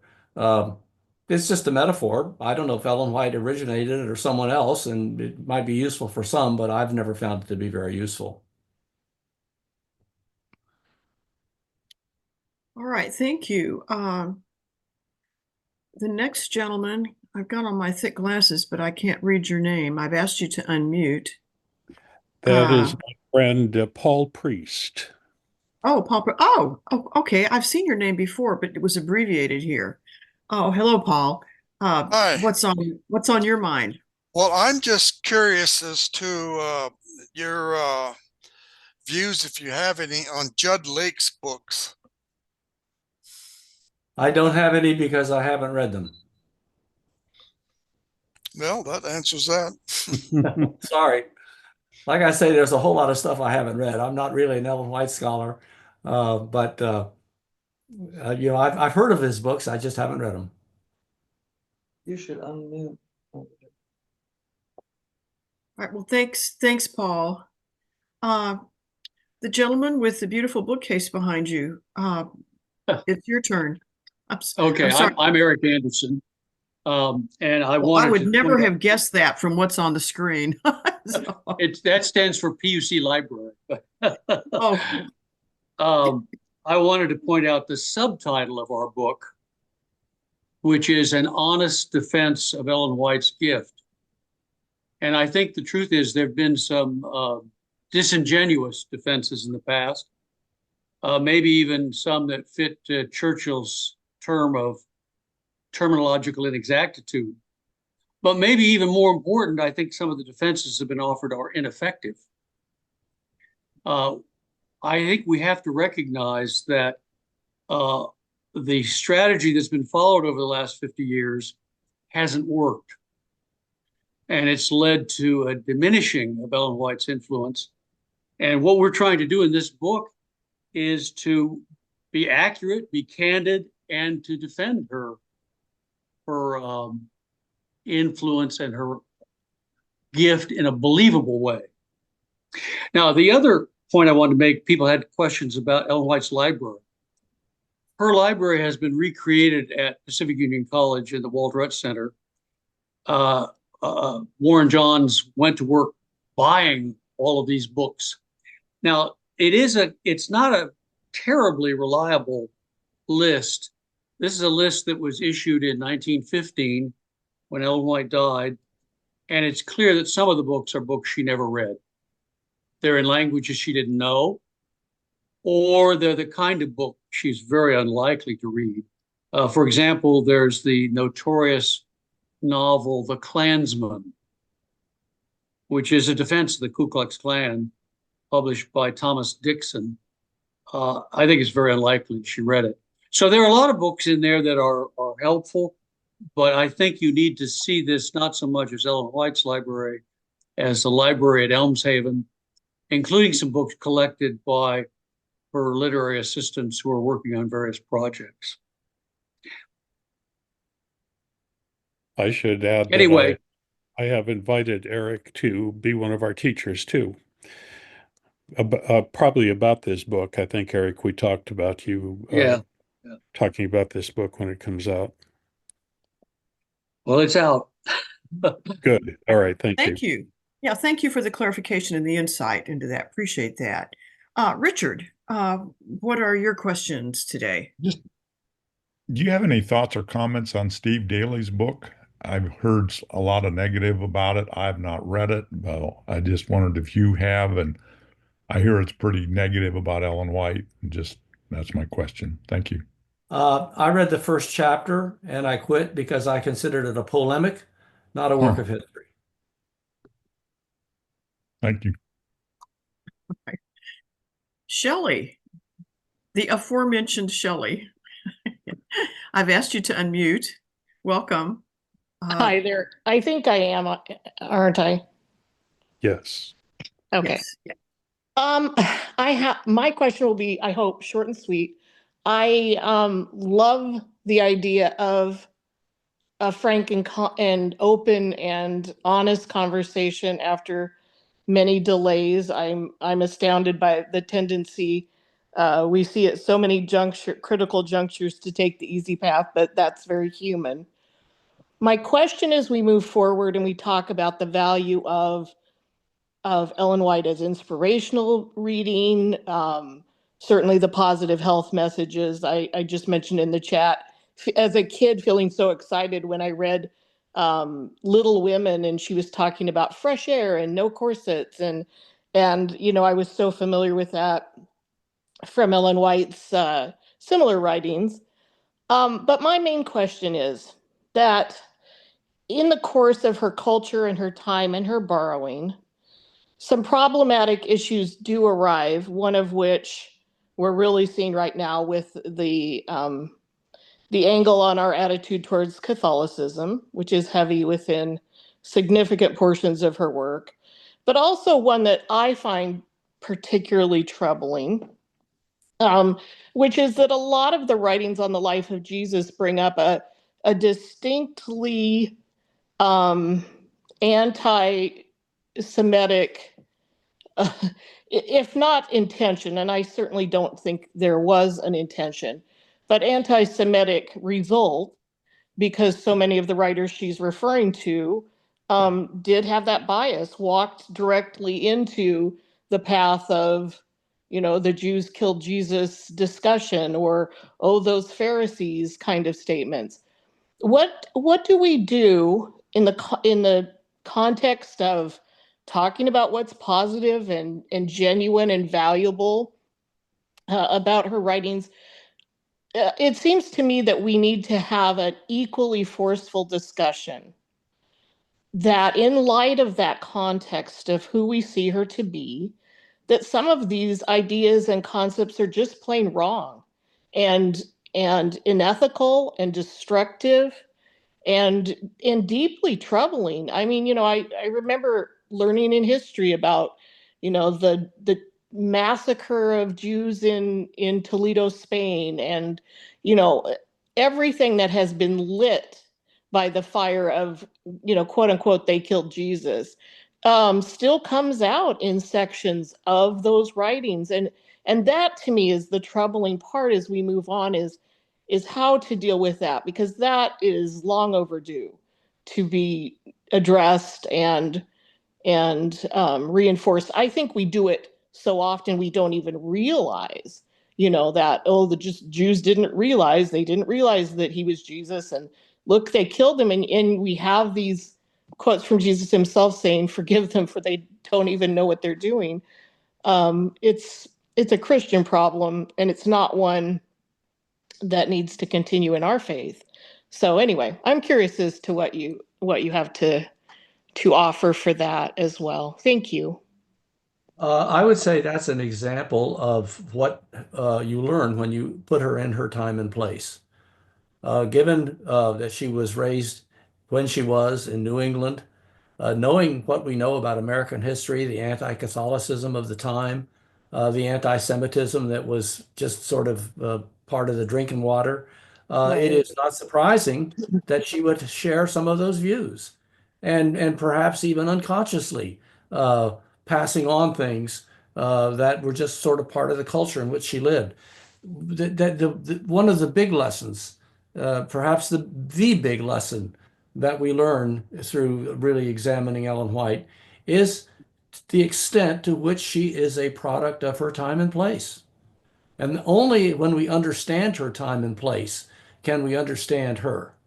In this book here, just that, you know, we've been talking about, Gil Valentine talks about her temperament. Her temperament could be really mean-spirited. But he makes the point that it was a New England style, you know, and what they considered to be plain speaking. And it was not just her, it was a lot of people. And so she reflects her time and place. And we have to recognize that and discard things that we know were not true or reflected a time when people believe things that we know now are not ethical or fair. Yeah, that's helpful to me because I do think that we can be people of our time and place, and this is helpful with our young people as well, and just call it what it is. Call it the anti-Semitism fruit of an old poison tree. And yes, that's helpful to me. Thank you. Thank you, Shelley. Carolyn, welcome. What are your thoughts today? Thank you. I'm sorry, I may have missed part of the conversation here, but did I unmute? Yes, we can hear I'm you. sorry, my earbud. Can you hear me? Yes. Okay.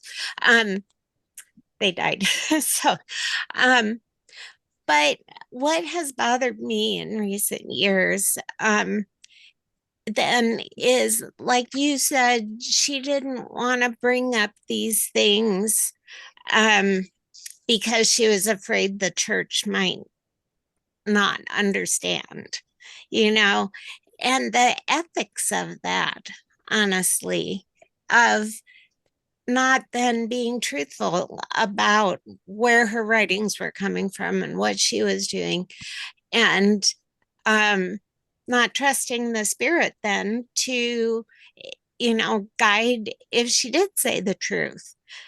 That makes me want to disqualify her because I don't trust the ethics on that. Well, I think she should have acknowledged openly, candidly at the time how her books came to be written. And I think it's a flaw in her that she didn't do that. Um, what else can I say? That's she should have been candid and open. In 1883, when they're struggling with the fact this is a general conference session, and Willie White and wants to bring out a new edition of the testimonies, improve it, grammar, some redundancies, things like that. The general conference, the ministers gathered at the general conference did not want to change a word. I mean, talk about fundamentalism, you know? And instead of just coming out openly at the very beginning and saying, yeah, look, you can make all sorts of changes. Here's how I came to write this stuff. She says nothing for months. And the controversy gets worse and worse and worse. And she finally says something privately. We don't know to whom or exactly what she said, but we do know that she said something that took the heat off the ministers, and they were able to go ahead and approve this resolution, which now is quoted widely, that the thoughts are inspired, but not the words. She could have come out candidly, openly at the beginning of that whole dispute and just laid it out. I think she should have, but she didn't. Linda, if you don't mind, we do have Denis Fortin here. Before we let Linda McSeal speak, maybe we ought to bring in Dr. Fortin and let him make a pitch for the book that he has written on that talks about a lot about the conflict between George Butler and Ellen White. Denis, my impression when I was doing some study recently is that the whites would ask other people to lead, but then they wanted to hang over their shoulders and scold them a lot. Yeah. Yeah, very true. I mean, I really thank Don here for a very good conversation today. I think it was very helpful. He's done a beautiful survey of many of these books there, and we've had conversations also in the preparation of the current book that just came out, Reclaiming Ellen White. Many questions have been asked and discussed here. It's hard to provide answers to all of them, but I will say, if you want to, just pick up this new book that just came out. Many of us are gathering together our thoughts to try to present Ellen White in such a way that will continue to give her value and a perspective within Adventism. So many people, just like the last person that just talked here are disappointed, disillusioned. People are asking questions like Carolyn just asked. And, what do I do with Ellen White? Much of that, I think, comes from a wrong perspective, one that is too fundamentalist, one that is too much perfectionist when it comes to Ellen White. But there's a much better way to understand her as a human being, but also as a human author and guided by God. And if we were simply to acknowledge that and to acknowledge many of the things we have discovered since the 1970s, as Don mentioned here today, I think there will be value to continue to see Ellen White as doing a wonderful contribution to Adventism. We are, as Don explained, on the cusp. This is a moment in history here that we need to take hold of and do it well. I encourage you, Lauren, get Eric Anderson to come back here in one of these weeks and talk a little bit more about the book that we just published and how it came about and why it would be a good one to read. But thank you for what's happened here today. This is good. We will talk. I am in negotiations, with high-level negotiations with Eric Anderson right now.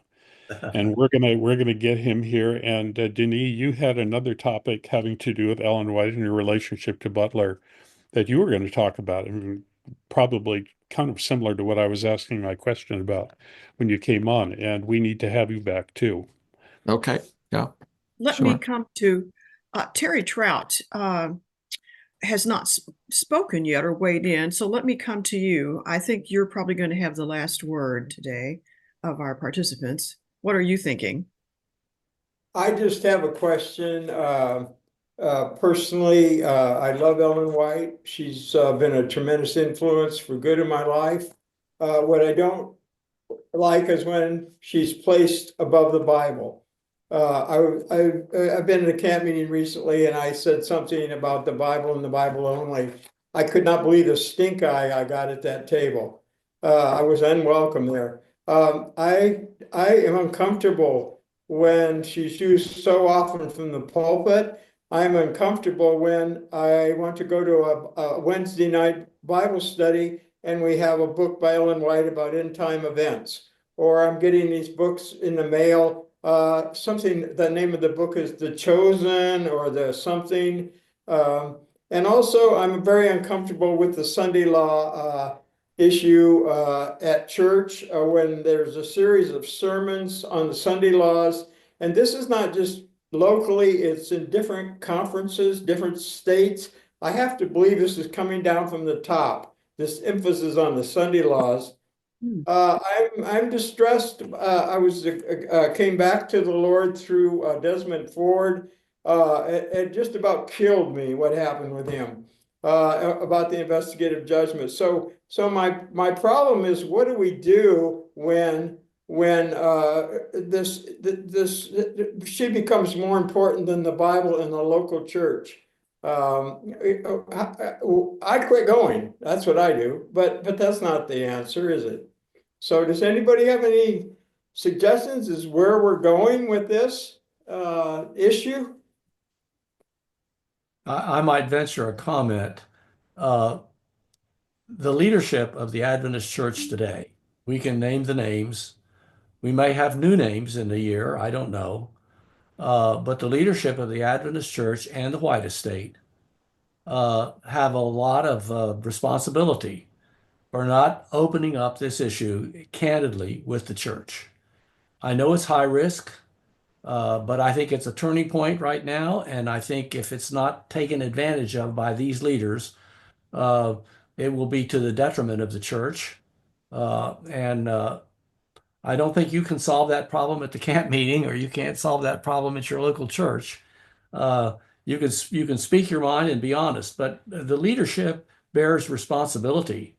And it's time, long past time, for them to open this topic up candidly, honestly to the church. Shame on them if they don't.